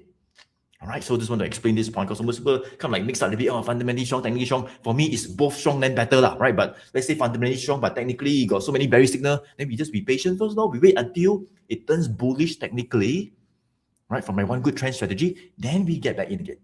I hope that makes sense. All right. Okay, so let's move on to Nvidia. Let's move on to Nvidia right now and see what it says. Okay, so very simple for Nvidia, right? Some of you have been holding it way cheaper, very good. Is it time to accumulate more? Is it time to get out? What are some of the resistance level whereby some selling have actually came back? Well, very simple. I would say for Nvidia, NVDA, quite clearly since like September, October, this is a very key support level. Just write down the 170. Right, $170. It has been holding above this 170 since July last year, more than 7-8 months already. I also don't know why, but every time it go down there, then it rebound, then go down, then rebound, go down, rebound, go down, rebound, go down, rebound, go there, rebound, go down, rebound. Every time you go near 170 to 180, it always rebound for the past like 6-7 months. So 170 is a very critical psychological support level. All right. If my take is very simple, I think if we stay above 170, I mean, it's been holding above for the past 6-7 months. If we still continue to stay above it, fine, still okay. We are kind of like a bit of a short-term consolidation right now. And look at the green line. You can see the green line is not up, not down, right? It's flat, right? Which is correct, it's sideways, right? So the green line is flat, right? So that means that short-term trend is sideways. However, if you look at the long-term trend, the red and the blue line, right? The red is still above the blue. The blue is still pointing up, right? Both slightly pointing up. Not a lot, a bit, right? But at least the long-term trend is still okay, right? Just that the short-term, we are resting above the $170. Okay? So I think very simple. If we stay above 170, still okay. But if the 170 were to break down, if it go below 170, like 165, 166, 16 something, or below 170, then a bit not so good already, because I mean for 6-7 months you're above, and how come suddenly you go below, right? And then some selling have came back. Make sense? And that's where you want to be a bit more careful, right? Probably don't want to rush to buy. But now anything above 170, I think that could be a pretty good entry zone if you want to accumulate on dips. Some of you asking about, accumulate on dips. Well, that could be a pretty good entry zones near 170, 175, 180, around there. That's where some bargain hunting could potentially come back again. Now, what about the resistance level? Well, resistance level is quite clearly at that $200. I mean, just to keep it simple, you can see, right? Same thing like for the past 4-5 months. Every time we go to 200, come back down. Some 195, come back down. Some about 192, 194, come back down. Some 196. I think yesterday got 199, 198, come back down. So a lot of selling near the 200 psychological resistance level. So if you're looking to take some profit, so somebody else say, hey, should we take some profit or what? Well, because 200 is a very key psychological resistance. So if you were to hit to near 200, all right, I mean, near 200, not say at 200, near it, all right, because you get out at 200, then I don't know whether you go there, but you get out near it, like 192, 195, 197, 192, 191, near it, and that's where you could get out, lock in some profits, maybe wait for retracement to get back in again, right? So that's where sellers can come back. That's what we call a sell zone. So the range is quite clearly for Nvidia, 170 to 200. It's like a $30 range right now, right? And of course, Nvidia being the leader of the entire AI sector, it's kind of like, taking a breather, right? And of course, many of those AI stocks are also resting for a while. Some are still pushing up, right? But Nvidia is the leader, right? My take is very simple. If the 200 were to give way, it's haven't yet. I mean, in fact, we kind of like push away from 200 last night, all right? But one fine day, if the 200 were to really give way, right, we break the 200, we go to 205, 210, 220, all right? I think that will be where, right, it will be renewed strength, renewed momentum for the entire AI sector, with Nvidia leading the entire rally again, right? 200 has to give way. It has to be broken. Prices have to stay above that critical psychological $200 level, right? That would be very meaningful, right? Right now, still haven't yet. Now, let's go to turn on maybe the 1GD Pro indicator. Let's see what it says in terms of the bullish and bearish signals. Let's take a look. Pump. So you can see that for Nvidia, well, previously we had a couple of like bearish signals last year, 2025, pump, all the way down. A bullish signal came out in May last year. There we go, all the way up, right? And as I mentioned, right, we are pretty much sideways. So if you see like a bullish signal, then go up, then bearish signal, then go down, then up, down, and you get a couple of bullish and bearish signals come out, well, that is normal in a sideways consolidation, right? It's not in a very clear trend right now in the short term, sideways. So we do get a couple of bullish signals as it goes down, and then go back up again, and now maybe coming back down again, right? So that is a sideways consolidation, right? But I think if like the 200 were to give way, if we see another bullish signal, even better, all right, even better. That would be where we could get another confirmation. But right now, unfortunately, all right, yes, retrace back down from that same 200 psychological resistance level. Okay, Ken? So take note, 170 is a key support for now. Okay, so I hope that helps. I hope, Ian, that makes sense to you, all right? And I hope that makes sense to you as well. Holding NBA, holding who or buy more, take note of the key levels that I mentioned. All right, Ken? So let me pass on the mic to Jiayi to cover the next stock. All right, thank you, Joey, for covering Nvidia. So the next stock that I'll be covering on, actually, Simon was asking about two counters to buy two stocks, been uptrending, seeing some pullbacks, both and Applied Materials and Walmart. So I think he's talking about what is a good actual plan entry point position. So I believe you're asking about entering for these two counters. So I think I will be covering on Applied Materials. Then maybe someone else can cover Walmart later. So I would say, just let me remove this so that you can see the chart. Okay, so I would say for Applied Material, it's good that you identify that it has been uptrend and there's some pullback. So yeah, I agree with you. So if you look at the chart wise, the 200 days, 100 days, and 20 days moving average is all pointing up. It's what you see, it's clearly there, it's pointing up, it's showing strength. So now your question is, what is a good entry price, or what is an actual plan? So I would say for this wise, if you look at it, there's a 1GT bullish signal that appeared recently, indicates that there's also buying strength. So it's a good counter for this Applied Material, which you can actually closely monitor. But what could be a good entry level if you are looking at this? So I would say, if just looking at the chart wise, previously we can see that it was capped at that 280. back in December. It came back down. Then afterwards, in January, actually, it broke above this 280. So turning into a new support level, which is also near the 100 days moving average now. And it actually went up to that 340 level quite a few times, came back down, actually test a 340 again. And I think after its earning back in 12 Feb, actually went up, gap up to that 350 level and continue to show more strength. So I would say if you just look at the chart wise, currently I would say 340 is actually a support level, and you will see that near that $400, it's actually near a psychological resistance level. So actually you see that prices came close to that 400 yesterday or the day before and couldn't break above 400 and came back down today. So if you're just looking at the chart wise, I would say like what we always mention, it's good to enter near a support level. So I would say if you just look at the chart wise, around that 340 to maybe that 350 might be a good buying zone for this counter if you're looking to enter. So if you actually turn on that 1GT, the trailing support, you can also notice that the trailing support is actually near that 340, which is actually a good sign that this area might be a good entry level since it's near the horizontal support and also near the trailing support. So if you enter around this area, your upside target might be close to that 400. So you have upside of 14%. And if prices break below that 340, you might have some stop loss plan in mind, but at least your risk to reward ratio might be better in this case. So to answer your question, Simon, I believe you are looking to enter. So I would say if prices come back down to that 340 level, that might be a buy zone that you can consider to enter, which is also near a trailing support. But we wouldn't know whether prices can come back down to this level. So if you're more aggressive, you can also wait for prices to actually break above this 400 level, which will actually turn into a new support level. So if you're more aggressive, you can buy when there's a breakout. So it's more of like a breakout strategy. So if prices break above that 400, you can consider to enter near or slightly above that 400 level, which the upside could be towards that 450 to even that 460. So I would say if prices come back down to the 340 level, you can consider to enter around this area.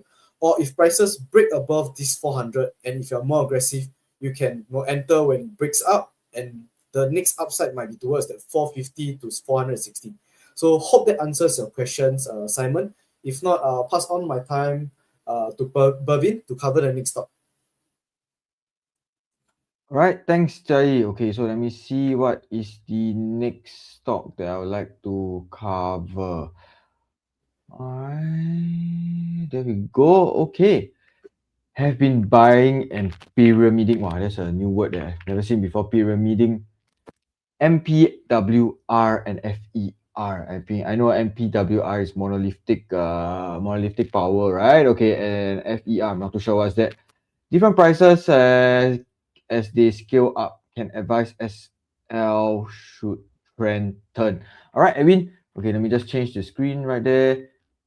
Okay, so I have monolithic power on my screen right now. Yes, I think since the start of 2026, prices for monolithic have been pushing higher.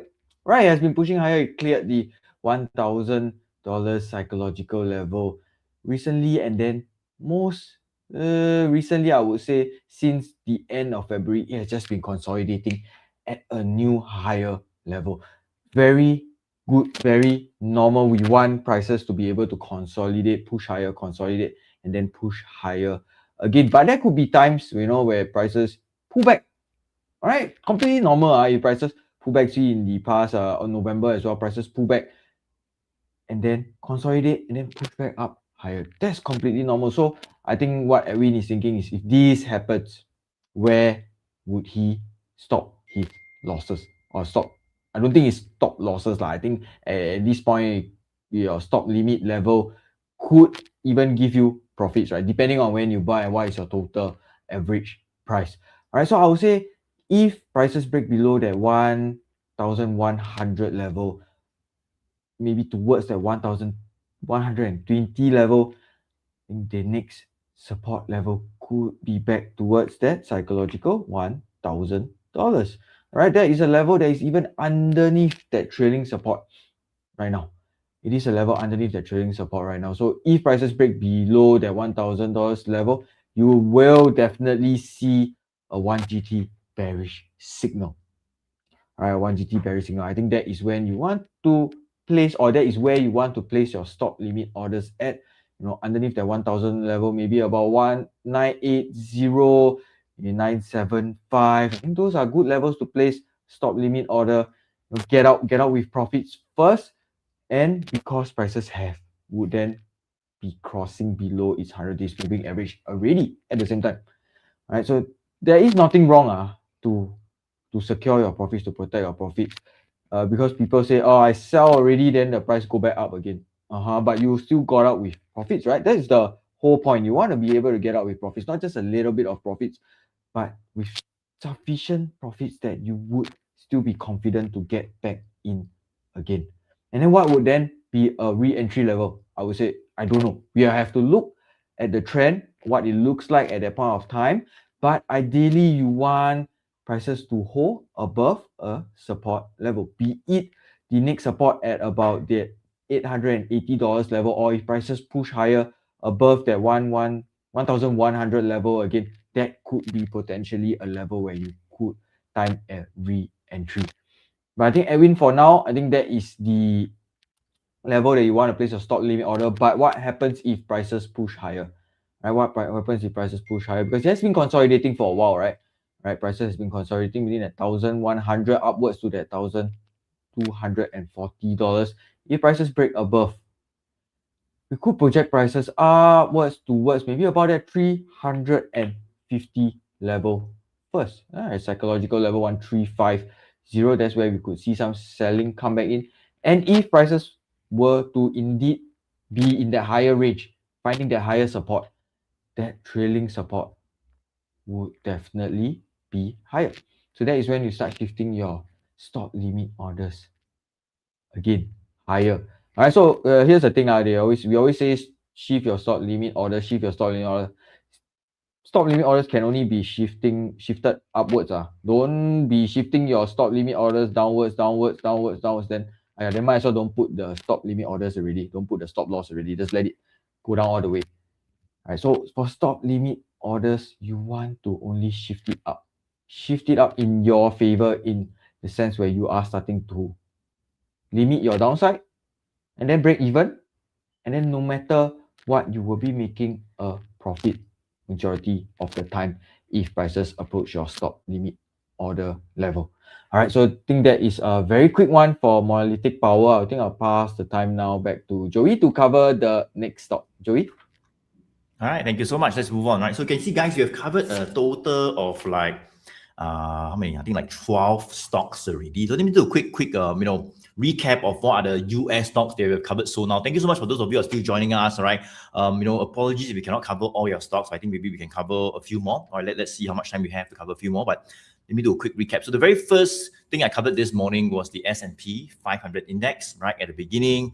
And the very first stock I talked about there was Netflix, right, NFLX. Then we covered Monster Beverage. We have this C Limited as well. We have Vertiv Holdings, Microsoft, SLV, which is the iShares Silver Trust. I covered Palantir, PLTR, one of the very popular stocks. I think we saw some weakness and it went down a little bit, right? Jia covered on AMD, all right, Advanced Micro Devices. Bervin covered on POWL Industry, all right? And I did Nvidia, NVDA, one of the very popular AI tech stocks. AMAT was covered. Monolithic Power System, MPWR, that Bervin just covered. All right, so that will be the US stocks. All right, and let's see what will be the next one. So let me go to share my screen right now. I would say that the next stock will be asked by Kunav. Right over here, Kunav, I hope you're still joining us. Well, this is ServiceNow, right? So back to your question, Kunav, I bought now, NOW, now, the code is now, right? NOW at 135 and holding. Okay, now it's 109, 109. So you bought at 135. Okay, price came down along with all other SaaS stocks, right? Those software as a service kind of stocks. Now sell or hold. Okay, so this I would say cool down. There's two parts to this. First of all, you can see that I've already turned on my 1GD Pro indicator, right? Palm off, right? Palm on. So normally before we buy any stock, right? We need to know sometimes, buying is easy, but sometimes we need to also know when not to buy, all right? When not to buy. Type N for not, if you understand what I mean by sometimes it's also important to know when not to buy. Type N for not, guys. Let me know if you understand this, right? Before I talk about it, right? When not to buy. Because it's very easy to buy, right? But sometimes you see this one cannot buy on. Some no. Some okay, some maybe, some put in a watch list. This one no. Like when not to buy. Let me know, type N for not, guys, if you agree that it's important to know when not to buy. N for not. Let me know. All right, and Fiona, thank you so much. Brandon as well. All right, not to buy. Exactly, right? So I think it's very crucial because most people are always thinking about, just wanting to get in, wanting to rush, don't want to be patient. But I think for Kunal, right? So basically for Kunal, you can see that you got in at 135, which is right over here. I think just now we talked about this Palantir, right? I think Palantir, we had like 3 bearish signals. It went down and, some wanted to get in. So, and I mentioned that, we had 3 bearish signals. The short-term trend was down. There's no clear signs of reversal. So you want to get in, can. But if you get in, right, then, so when you got in at 135, I wanted to ask you, what's your reason? Why do you get in? You get what I mean? What's the reason to get in? Besides being cheap. Of course, it's cheaper. It was 180, now 135. Of course, it's cheap, right? But what is the reason to get in? So if there's no clear reason to get in, then probably don't want to get in. So that's one part, right? So you bought 135. Now, I would say if you had access to this 1GT Pro indicator, you see a bearish signal. The green line also pointing down since October down. And then we could turn on the trailing resistance right over here. You clearly see that the trailing resistance has been following it down as it moved down, right? Follow. From 190, follow until now become 120, right? Still following it, right? So we are below the trailing resistance level. So anything below is still weak. Right? We don't want to buy, right? So that's the first thing. Buy, right? Should not have bought. Should not have bought, okay? Because you can see it rebound a bit. Maybe you bought, you thought it was going to go up, but you can see it went down even more. So we try not to buy until we get clear signs of a reversal. We get that bullish confirmation. We get that bullish signal. Then maybe you can think about buying. Right? But in this case, the short-term trend is down. The bearish signal is out. Trailing resistance is following it down. It's still below it. Obviously, not right now, still below it. The long-term trend, the red and blue, also down. So this one, out of my 7-step checklist, at least got 4 or 5 saying it's down. Does it make sense?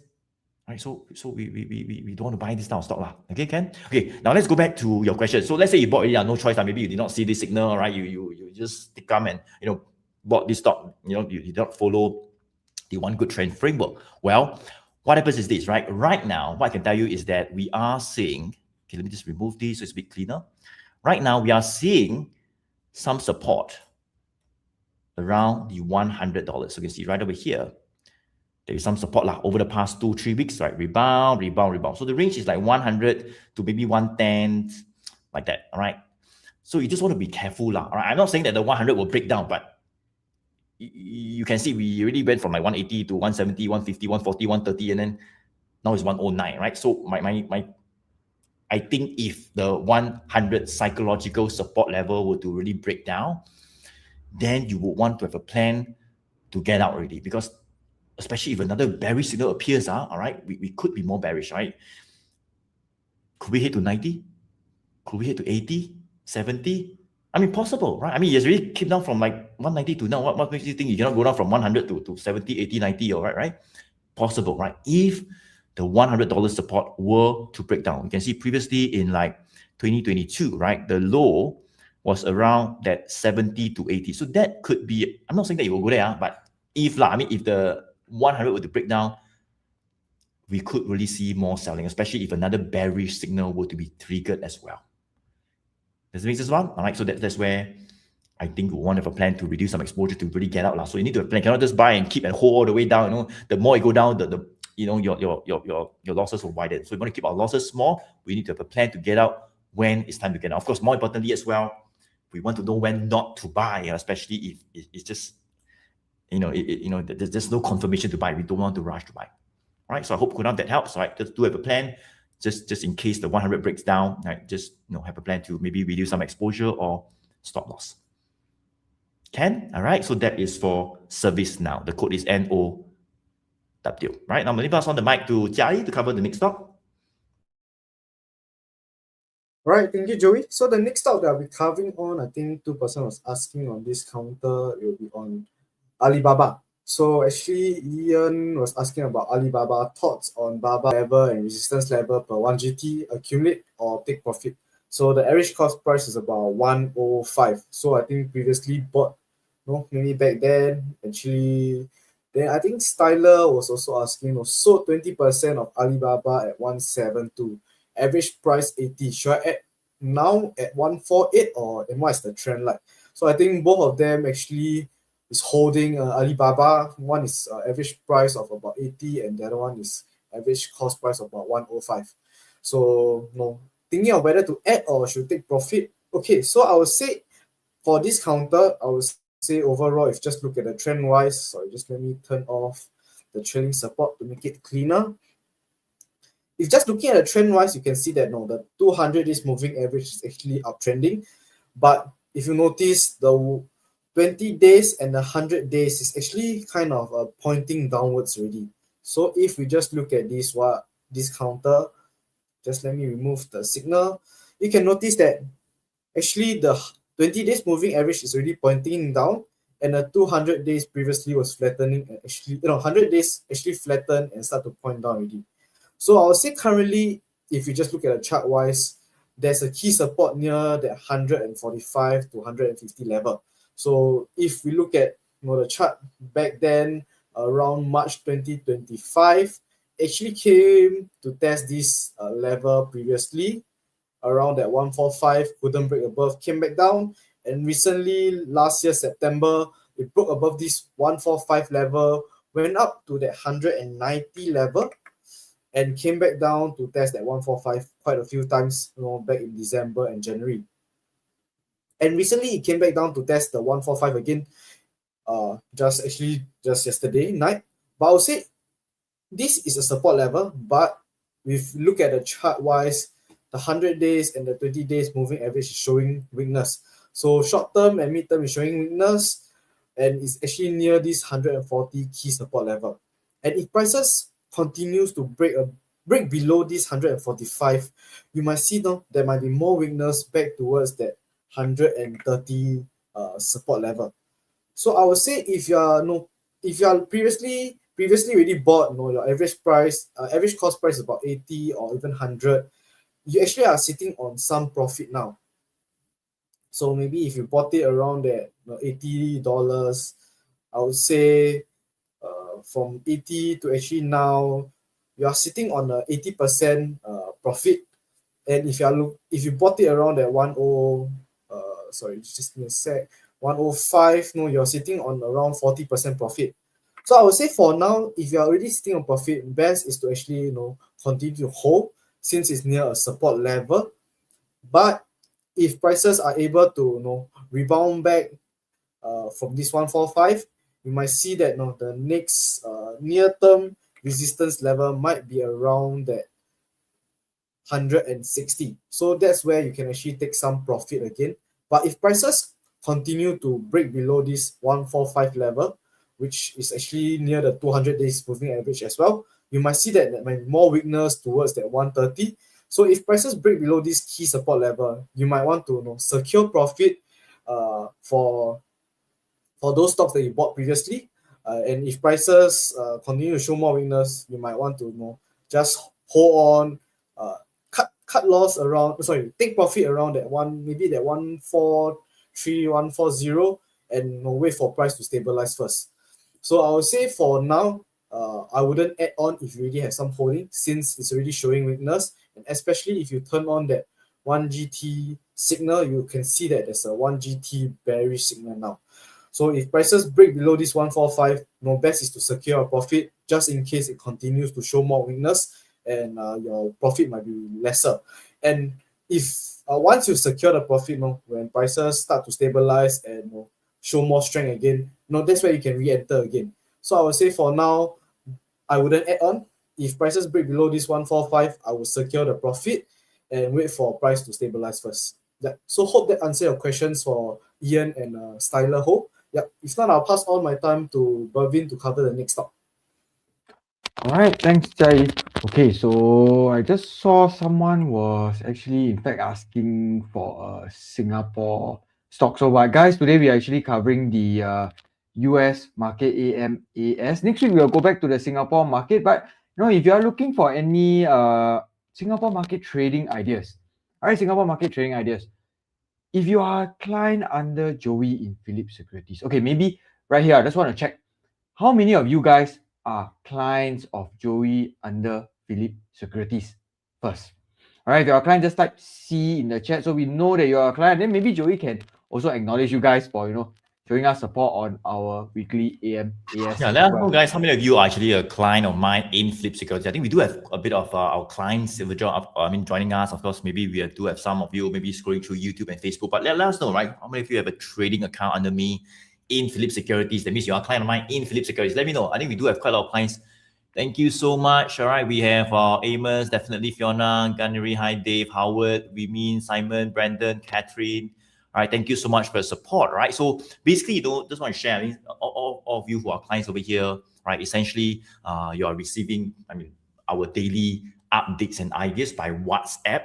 All right, through our private WhatsApp community. All right, this is where we actually share some of top Singapore trade ideas, right? Top Singapore trade ideas. I think some of you are asking, like, Alfred, how to join and have a trading account under me? Well, very simple. Let me just go to place the link in the chat. So for those of you who are not yet a client of mine in Philip Securities, I mean, you need a trading account to buy and sell stocks, right? I don't know where you're trading, but you confirm need a trading account. So if you don't have an account, then what happens is that you can have a trading account under me, so you can get some services, right? Get some top ideas for free daily, all right, by WhatsApp, right? Especially if you do have an account, but your broker is like no, no service kind, no, never send you any idea, no video, no training, no WhatsApp, never call you, nobody even contact you. It's like hotline account thing, right? Yeah, click on the link in the chat. All right, that's where my team will reach out to you and share with you guys a bit more on how to have a trading account under me to get some of those services, right? So Alfred, me, might already have a poems account. Very good. All right, just fill up the details. Alfred, the link is right in the chat. Click on it. My team will reach out to you to see how you can have an account under me. All right. And that's where you can also get some of our ideas, trainings, private trainings much faster than the time we take to cover them on our weekly AMAS as well. All right. No service from the current, right? Yeah, that's what most of our clients who come to us say. They say that most of the time it's like nobody care about them. They just own self log in, own self see, own self take one stock, right? So if that's you, then come on board as a client. The link is right in the chat. Click on it. And a team will reach out to share more, and we look forward to share with you some of top ideas, top Singapore ideas daily, right, for free. All right, Ken? Okay. All right. Thanks, Joey. Okay, so I'll be covering the 15 stocks. So Joey, I'm not too sure after this, do you want to actually go through the bonus stock, or shall we go for one more round? Joey, I think you're muted. Sorry, yeah, I think we can go maybe one more final round after you, and then we'll go on to the bonus stock. Okay. All right. Okay. So here we go. Gunners. Okay, I know you're still here. So should I sell Booking? My average cost price is 5496. 5496. Okay, so this is Booking Holdings. All right. So I think for Booking Holdings, I think you could have bought. I mean, somewhere around here in middle, towards the end of last year, or you could have bought more recently in December as well. But either way, I think we want to pay very, very close attention to the moving averages right now. So previously we had the moving averages, pointing up. So if I just cover the chart like that, cover the more recent days like that, we can see that the longer term moving averages previously was pointing up, right? It was pointing up. The longer term trend was intact. There are times where the 20 days moving average was whipsawing a little bit, moving down, but it recovered. All right, but I think most recently, this uptrend has been reversed. It has been reversed, yes. There is that 100 days moving average crossing below that 200 days moving average, a first sign of weakness right there, followed by the 1GT bearish signal that actually appeared towards the end of January, and most recently we have a second 1GT bullish signal that appeared on the 5th of February. Let me get it right. Yeah, 5th of February as well, and that 20 days moving average pointing down very steeply. Alright, so but they have recently announced their earnings. Looks like I haven't dived into it, but it looks like the earnings were positive, but not much strength. All right, past 2 days, yes, we saw a little bit of buyers coming back, rebounding from the $3,700 level, the 3,700 support level. And that is where I'll place the immediate support right now. But prices have yet to break above the 4,250 level. It's still testing it. All right, as of yesterday's close, what price was it? Yesterday's close just at that 4,250 level. Right, just testing that level. So we want to be a little bit more careful, okay, guys. Right now we could be consolidating, or we could start to see a consolidation at a lower level, quite far, I would say, from your entry price. All right, so if let's just do a little bit of a calculation, 5,500, let's call it 5,500, all the way down to the immediate level, that is about a 22 to 23% loss. All right, 22 to 23% dip or drop in prices already. Of course, ideally, guys, we would like for you to have exited when you saw the first signal on the 5th of February, or even maybe at the second signal. Of course, then the losses would have been lesser, and then you could then save that capital for something else, or do a little bit of capital preservation. But of course, now that is in hindsight, we're not able to do anything about it already. Prices have already moved down. Fortunately, we found a little bit of a support over the last few days at the 3,800 level. Hopefully, we are able to see a little bit more nearer term momentum come in.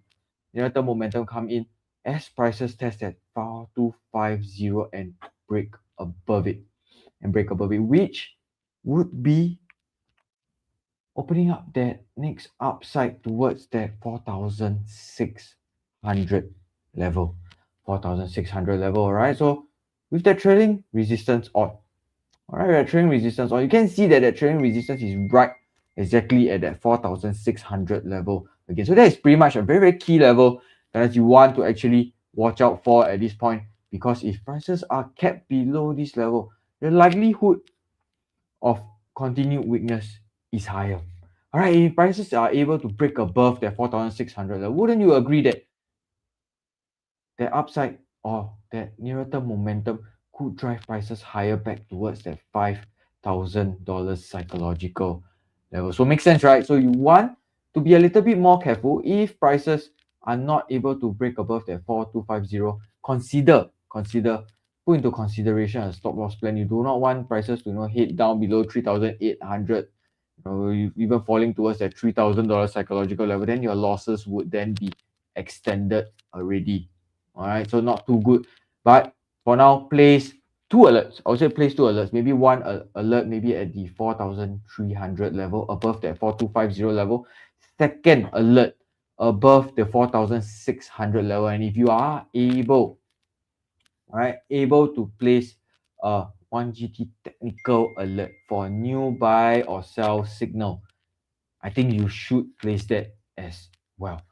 All right, so we do not want to see that trend, continuously falling. And so at least good, you are not asking if whether I should average down. You're just asking if I should let go of my position. So that's a very, very good mindset. It's time to take the losses. Then it's time to take the losses. Let's not, pray and hope that prices will indeed rebound. If it indeed rebound, then we consider a re-entry. Make sense? All right. So now I think I will then pass the time back to Joey to actually cover the next stock for you guys.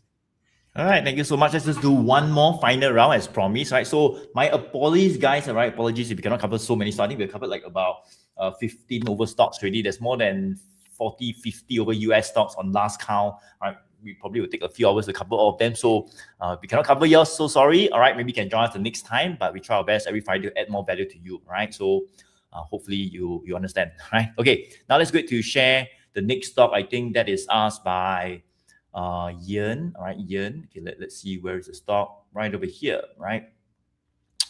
Okay, and that would be XOM, right? Thoughts on XOM per the one good trend. I think you mentioned about two stocks. I'll just do XOM, and that would be Exxon Mobil, right? The one whereby we pump our petrol, right? Exxon Mobil, accumulate for more dividends or to take profit. So good, right? Thanks for giving us a bit of context.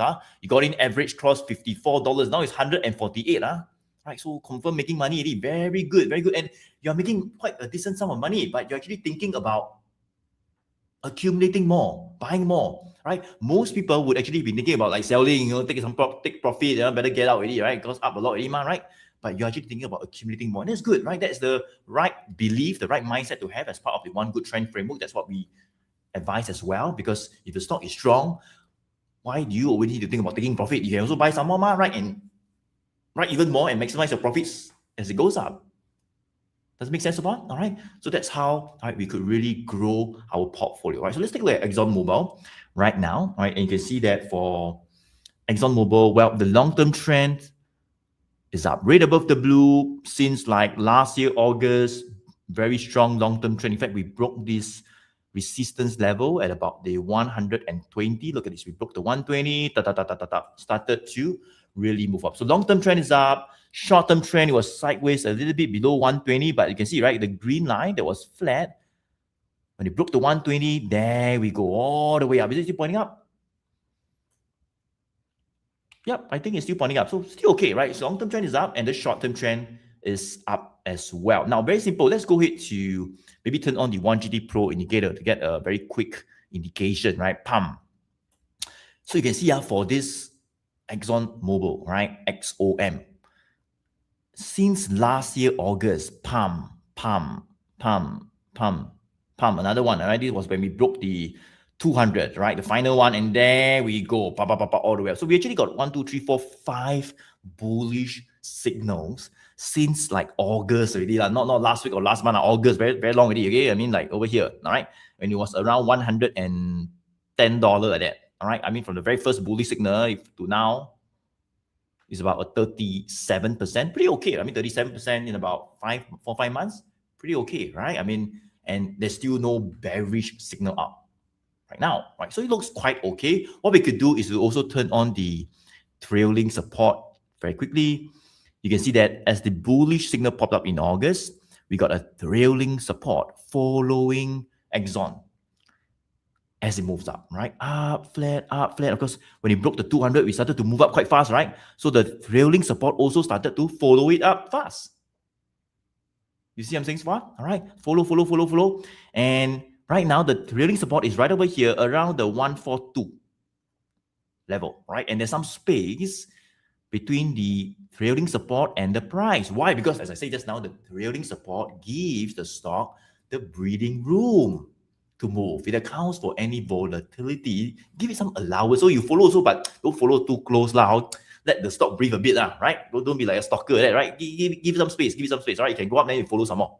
Make sense, all right? If you never go up, then nothing to follow, then you will just remain flat, like what it's doing right now. So now you can see it's flat, which is okay. It just means that is a bit of a consolidation sideways. You can see the green line still up, but maybe flattening out. So that is kind of like the range right now, all the way to around the 155. I think 155 would be perhaps a little bit of a resistance level. So for me, I would say that the range in terms of the consolidation range is from 145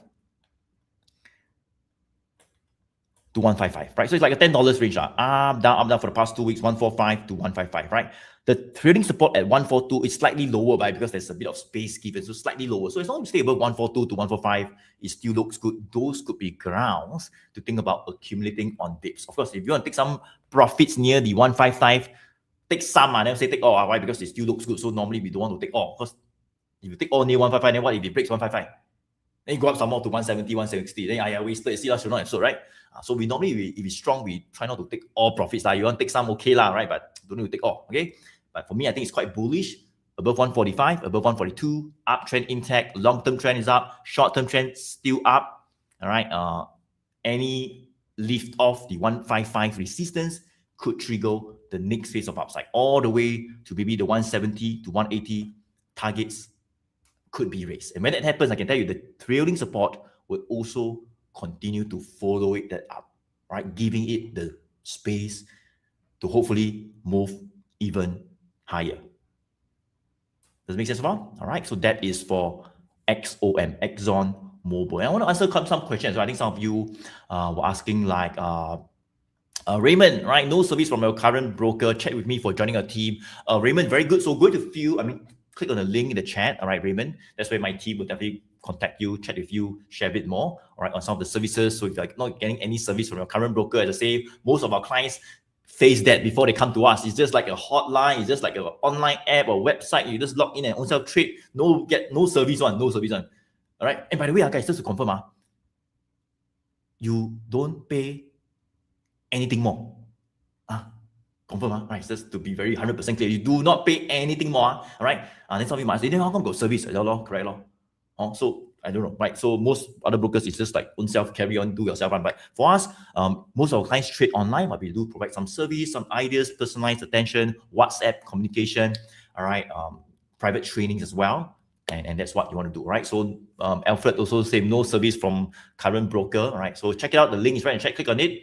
Find out how you can become a client of mine, right? In Philips Securities. Add as well. I have a Poems account, but how to transfer to you. Add, not to worry. Click on the link in the chat. Fill out some details. My team will reach out to you to share with you a bit more details, all right, on the steps needed to have an account under me, right? Whether to transfer or to open a new one, step by step. My team will be in touch. So those of you here, as I say, if you have a trading account in Singapore somewhere, but you don't get any service, link is right in the chat. Okay, my team will reach out to you. I can't wait to share with you guys some of my top Singapore ideas on a daily basis, right? For free, really, all right? Like many of our clients over here lah. Can? Okay, let me pass on the mic to Jia to cover the next US stock. Jia? All right, thank you, Joey. So the next stock that we're covering on will be on this counter, Amazon. So I believe Adrian was asking about Amazon. Seem to rebound for 1 week.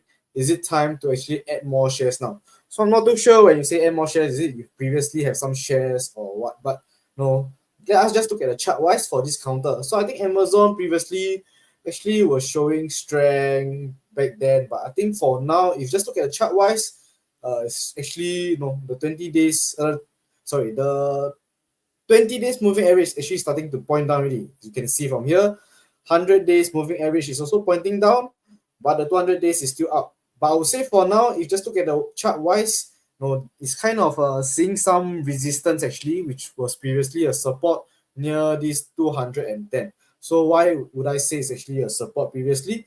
If you look at it, back in June 2025, actually it came out to test this level once, came back down, broke above, and it was a new support level, came back down to test quite a few times. And recently, after their earnings, they actually gapped down and broke below this 210. And if you see, it's currently capped below. Prices are actually currently capped below this 210 key resistance level. So I'll say now there's some resistance near this 210, and maybe the immediate support might be around that 200 level.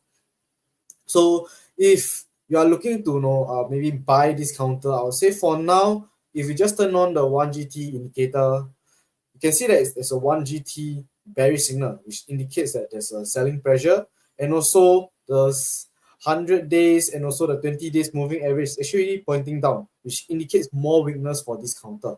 So especially with prices capped below this 210, you might see that if prices not able to break above this level, it might come back down to test this 200 again, come back down to test this 200 level again. And if prices maybe stabilize around this 210 and 210, you might see that there might be some sideways consolidation.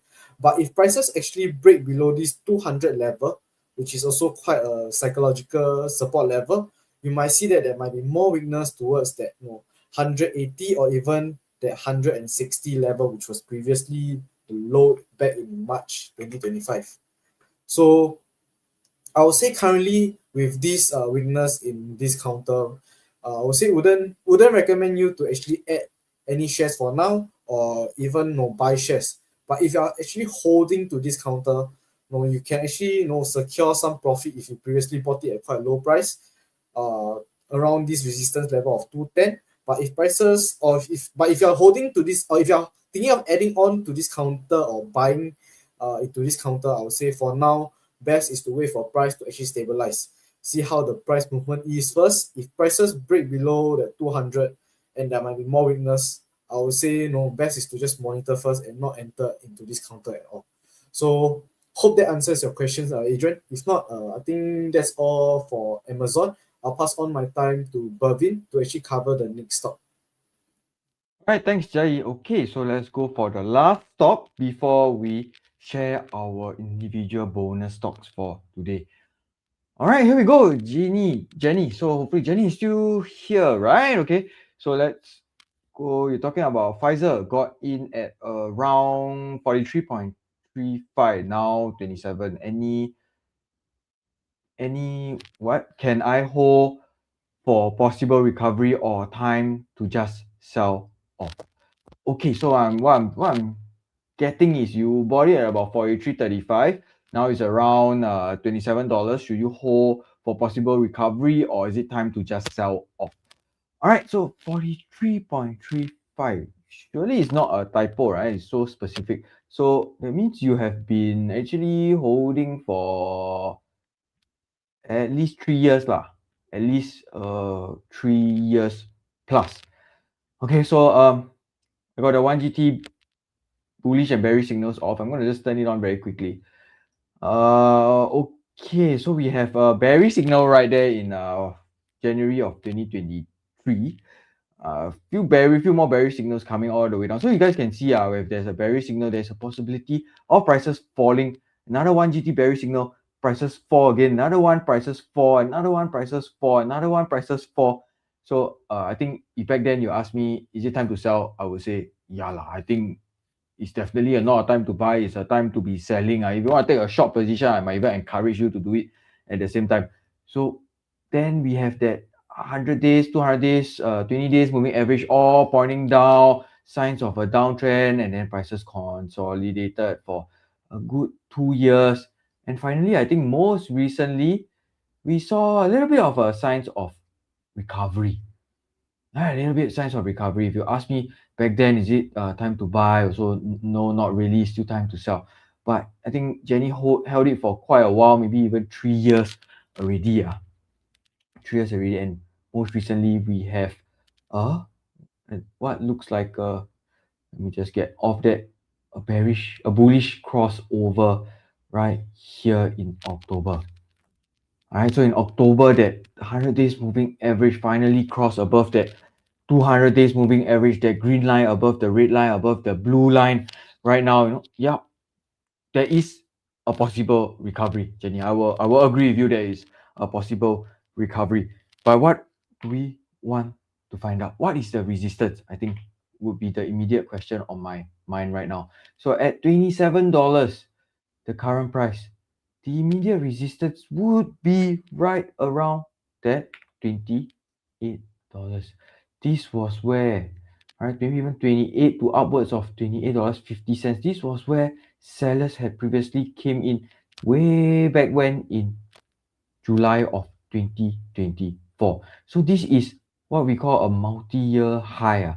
This is a multi-year high. Since 2024, we have never achieved this high. So we may already start to see some sellers actually came back in February.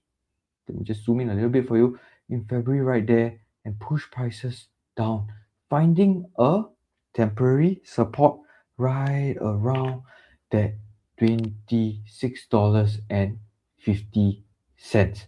Right, so that $26.50 level, I think is pretty much a very key level right now, because in September, October of last year, prices test this level, came down, tried to push higher, came close to it, not quite testing it, came down again, and then once again came close to it, and finally breaking above it in January.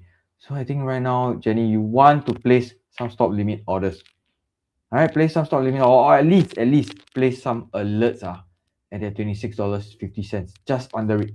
Maybe 26, maybe $25.80. I think these are the levels that you want to place some alerts. Why? We saw some strength, but is that strength sustained? The price is just, or the counter or the company is just coming out of a downtrend, finally seeing some strength. There are people like yourself that have been holding for many, many years. When they see a recovery like this close to the $28 level, first immediate instinct would be to sell, to limit their downside, to recover whatever profits or whatever capital that they have left in this company. Not to buy just yet, but to recover some capital first and wait for a further recovery or further confirmation. You want to see higher lows being formed. You want to see that 20 days moving average continue to point up. You want to see those key resistance level being breached. Right now, we're still being kept under that $28 level. If today prices was above that $28 level, I would say, hey, great. I think that is a further sign of a confirmation. But right now, we have seen sellers coming back to pull back towards that $26.50 level. You want to be aware that what could be happening right now if that $26.50 level is broken. You want to maybe perhaps shift some of your positions out, or reduce a little bit of exposure. If you're holding for 3 years, the opportunity cost has somewhat built up already. All right, the opportunity cost has already built up. Don't let this opportunity slip. At the same time, if you see some further weakness, get out, reduce some exposure for at least a while first. However, if you see further recovery coming close to that $28 level again, just draw a little bit of a sell zone for you here. Prices coming back to that $28 level. Nothing wrong to get out there. Doesn't mean you must wait for prices to go back up to your break even, give you profit for you to get out. Right? You can at least recover some of those capital at this point of time. All right, so if I just do a little bit of a projection, if that $28 level gives way, what would be the next resistance level? I would say about that $29.50 level. All right, or maybe even upwards towards $30 level. You can see right here. This is just draw one. Right here, this was previously a support in August 2023. So you need to be aware that previously this was a support, now turned into a resistance. This is where the second time sellers could even come back. All right, so I think we are at the start of uptrend reversal. Am I keen in accumulating Pfizer myself? Not really. I would much rather look for something that has a little bit lesser volatility. Okay, so hopefully that helps. Jenny, don't let your losses extend again. Just pay attention to Pfizer that you've been holding on for quite some time. All right, so that would pretty much cover it. We have covered 18 stocks today, and if you guys would like to watch the replay, I think it'll be ready after the live stream ends. I give it an hour or two. But now I'll pass the time to Joey to start covering the bonus stocks. All right, thank you so much, Bervin. All right, so let's go ahead. And in fact, I wanted to cover the bonus stock, but I saw one final note. All right, so I thought maybe I could just cover one last final stock by Edward, because Edward, I think maybe you asked like 2 times already. All right, and you've been joining us every week as well. So let me just do my best. We can just cover one more final time. Okay, just 1 minute very quickly. So Edward, you asked right about this stock called PNG. The code is PG, Procter and Gamble. Right. Looking to buy at 163 now. Now it's 163.75. Try wait for it to drop a bit or buy now. Well, you can see that for PG, right? Well, we had a couple of bearish signals now, all right, since like September, October. Look at this pump. So here you want to say buy, I would say no lah, right? You know, the long-term trend is down, short-term trend is down, right? But you can see over the past like 1-2 months since January, we got a 1 GT bullish signal. The short-term trend, the green line that was going down, started to flatten out, then started to turn up.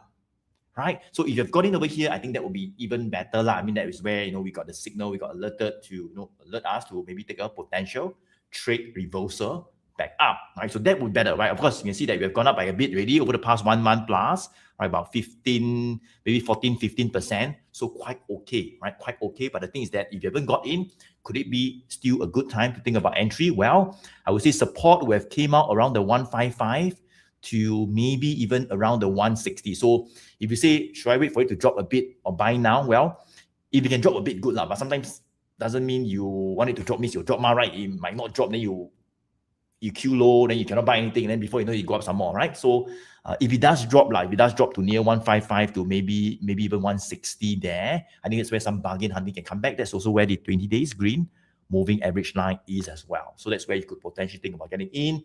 I mean, though it's slightly higher compared to in January when we got the 1GT bullish signal, all right? But resistance, let's take a look at it very quickly. I think resistance will be around that 168. 168 would be a very key level. That was where we saw selling previously last year. After 168, then all the way to that 176 level. So that could be kind of like the upside targets gradually, all right, if to continue to hold above the 160 support level. All right, quick one for Edward. I hope that helps. All right, so now let me go ahead to talk about the bonus stock for today, and that would be none other than Caterpillar right over here. So before I talk about Caterpillar, well, very simple. I think we have some questions as well. Let me see. So I think Benjamin, thanks for joining us. I have covered Netflix, NFLX, right? I think that's the very first stock I covered, right? So Benjamin, in case you missed it, you can watch the replay. Netflix is the very first stock that I talked about some of the levels, right? In terms of like when, if we were to break the resistance, then we could see a reversal. If not, it is still slightly weaker. All right. So check out the replay for Netflix, right? And then we have some other questions as well for, I think some of you are asking Alfred, thanks. I just signed up and fixed a call with me. Sounds very good, right? So Alfred, find out how, I mean, those of you who have not done it, right? Find out how you can become a client of mine in Philips Securities for free to get some services. All right. Ed as well, can your team contact me to transfer the account, please? Definitely, but we need your contact number, right? So help us to fill up the form at Ed, all right? Ed, fill up the form. My team will definitely reach out to you once we have your contact number and your details. They will definitely get back to you lah. Okay? Catherine, only Joey gives good service. Only Joey gives service. Thank you so much, Catherine. I believe you are a client of mine. Really appreciate your support as well. Thank you so much. Okay, now let's move on to the bonus stock for today, right? Caterpillar. The code is CAT. So Caterpillar has been in our watch list, I would say, since last year. And the reason was because we have a couple of bullish signals. I mean, of course, previously in 2025, early part of the year, we got bearish, right? So we probably wouldn't want to recommend this stock then. But somewhere in May, April, we got a bullish signal, all the way up. Bearish signal means a bit of selling, all right? We consolidated sideways for like about a month. A new bullish signal, all the way up. Same thing, another bearish signal. So every time you get a bearish signal, you can see that we started to see a bit of selling, right? It could sell down for maybe 1 week, 2 weeks, could be like for 1 month, all right? But that's where some heavy selling pressure have came out. So it can guide us to take some profit, to get out, to reduce some exposure, all right? Nothing wrong, right? And maybe to get ready to get back in again, right? When the time comes, all right? When the time comes. When is the time? Well, when we see another 1GT bullish signal. So this stock came back in our watch list again somewhere in beginning of January. In fact, 6th of Jan, we got a 1GT bullish signal, right? And you can see the green line that was like flat, started to turn up as well. There we go, right? So long-term trend up, short-term trend green line also from flat turn up plus bullish signal, right? Plus a pretty good bullish candlestick as well over there when we broke above that 600 psychological resistance level, right?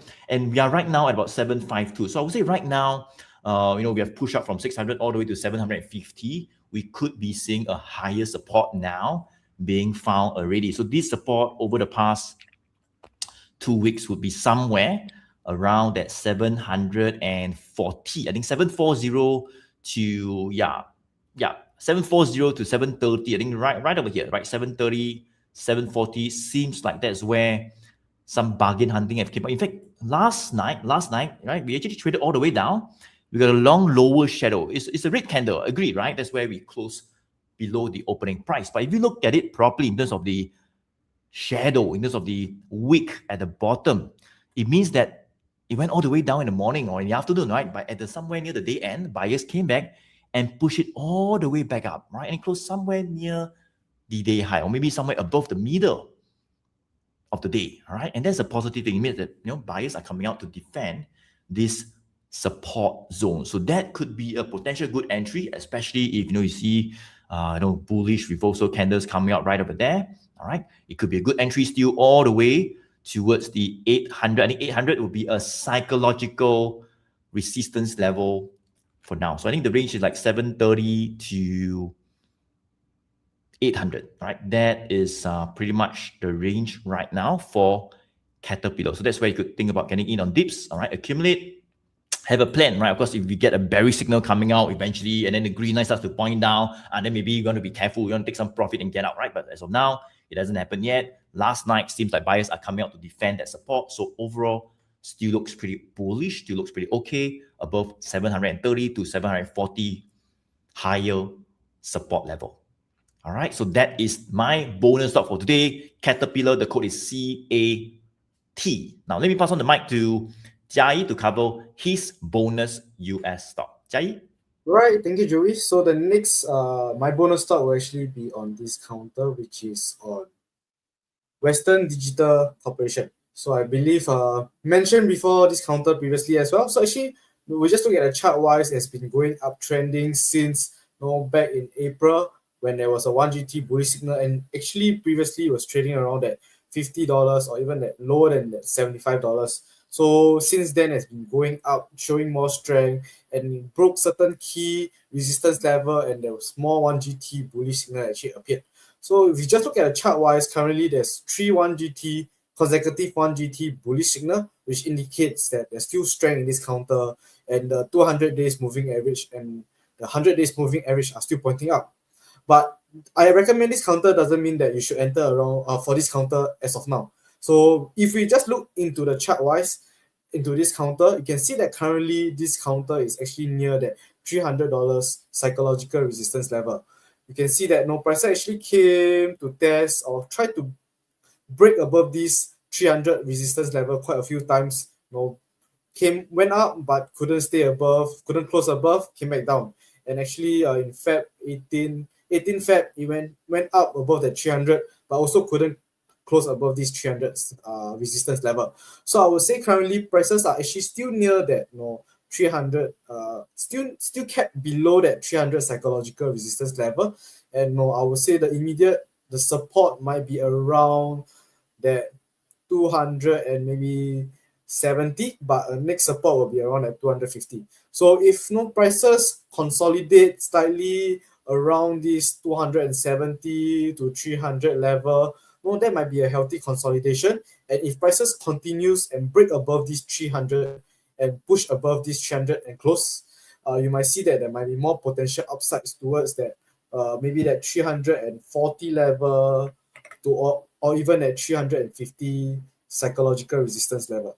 So I would say currently, if based on the chart wise, it's still kept under that 300 level. So wouldn't recommend you to enter so rush.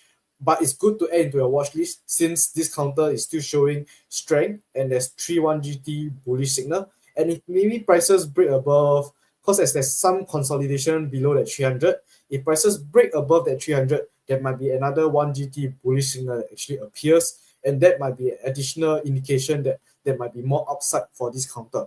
So I would say this is my bonus stock, and you can add into your watch list to monitor. And if you want, you can even set the alert maybe at the 303, 304, and when prices break above this level, you might be alerted so that you can come in and monitor this counter and ride the wave upwards as well. So if not, that's all for WDC, and I'll pass on my time to Bhavin to cover his bonus stock. All right, thanks, Jai. Okay, so Joey covered Caterpillar, Jai covered WDC, and I'm going to go back a little bit more in the industrial side and cover my bonus stock, which will be GE Aerospace. All right, the stock code is GE very simply. All right, so I think we have been covering GE, for quite a while now. And even within our monthly newsletter, if you have seen it, all right, so we have also covered GE right there. And so I think why we want to cover GE today is because prices have indeed came close and not quite test our target of 350 just yet. It came really close to it on the 25th of February, 347. All right, so for those of you who have been following GE for a while and have position in GE, you perhaps may have taken some profits.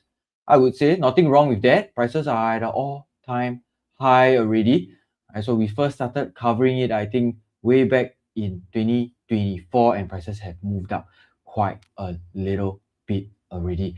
Right, so the immediate support right now is right around that 320 level. Alright, so this was where previously was a resistance turned into a support right now. Right, so if you're looking for a buy zone, the latest buy zone, it would be right around that 320 to maybe about, say, that 325 level. I'll place that as a very ideal buy zone because that was where prices have previously consolidated as well, with that 100 days, 200 days, and 20 days moving average all still pointing up. All right, so I'll just to take note that 20 days moving average whipsaws quite a little bit because prices are moving quite quickly for GE Aerospace recently. So a little bit of up down movement, but it has been pretty much been kept above that 100 days moving average the entire time.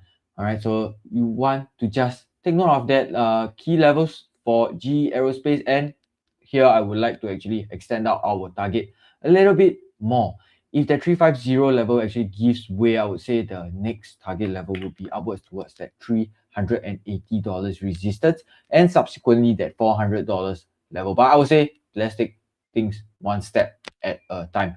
Take it one step at a time. We first want to have prices find a new higher support above the 350 level. I think that unlocks another 8 to 9% upside, I would say. But all right, so here's the thing. Let me just turn on the buy and sell signal. Okay, just hold on a little bit right there. Oh, I think there's something wrong with my chart.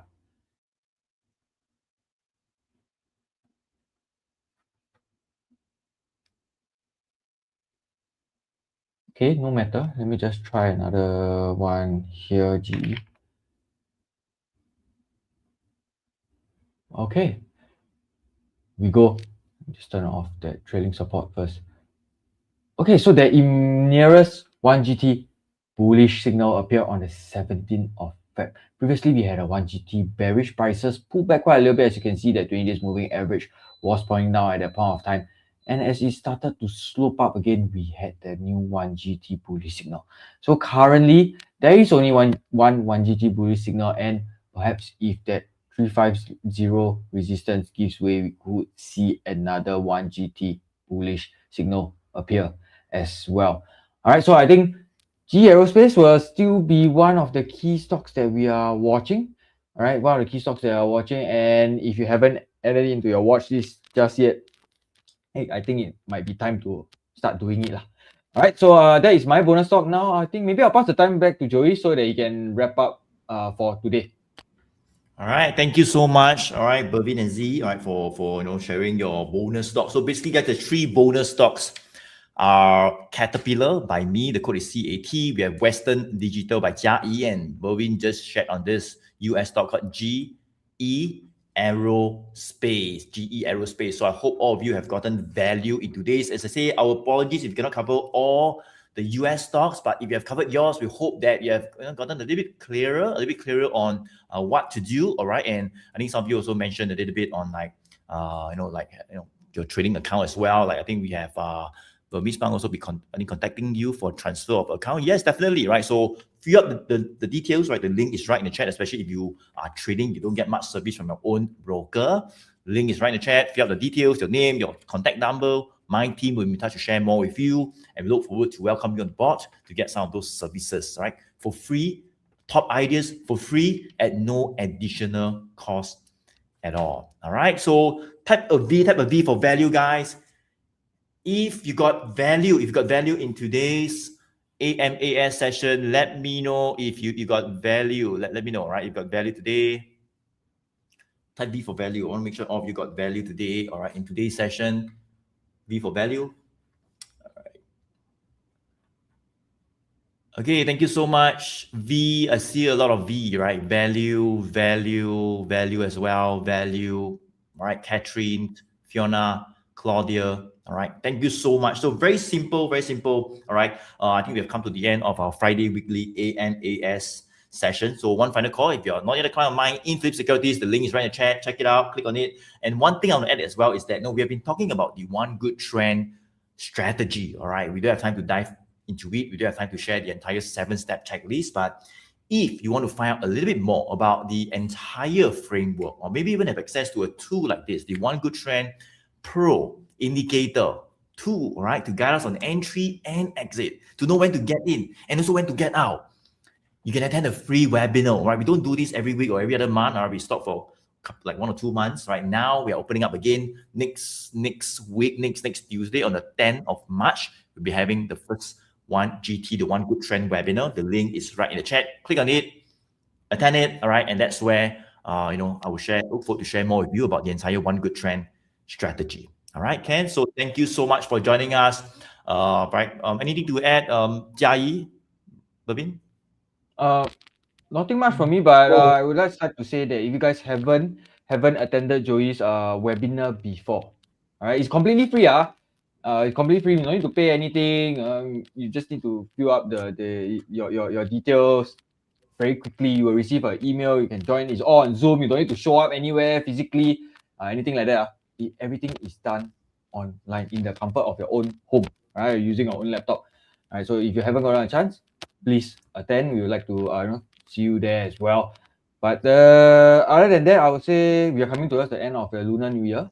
All right, I think the 15 days almost time's up. I think someone told me it was the 10th day yesterday, but I actually don't know. My math maybe not very good. Cannot count how many days has been since Chinese New Year.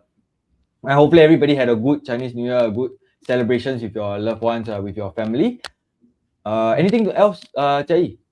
And I think someone was asking about Singapore stocks. So next week will be on Singapore stocks. So if anyone interested, can just join us for next week. And I believe it will be either Joey and another 2 of us will be here to cover about Singapore stocks. Yeah. So anyone interested in that, yes, just feel free to join us.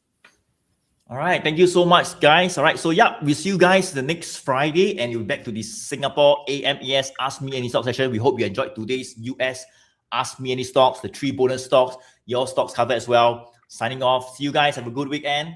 Take care. Bye. Bye, everyone. Bye.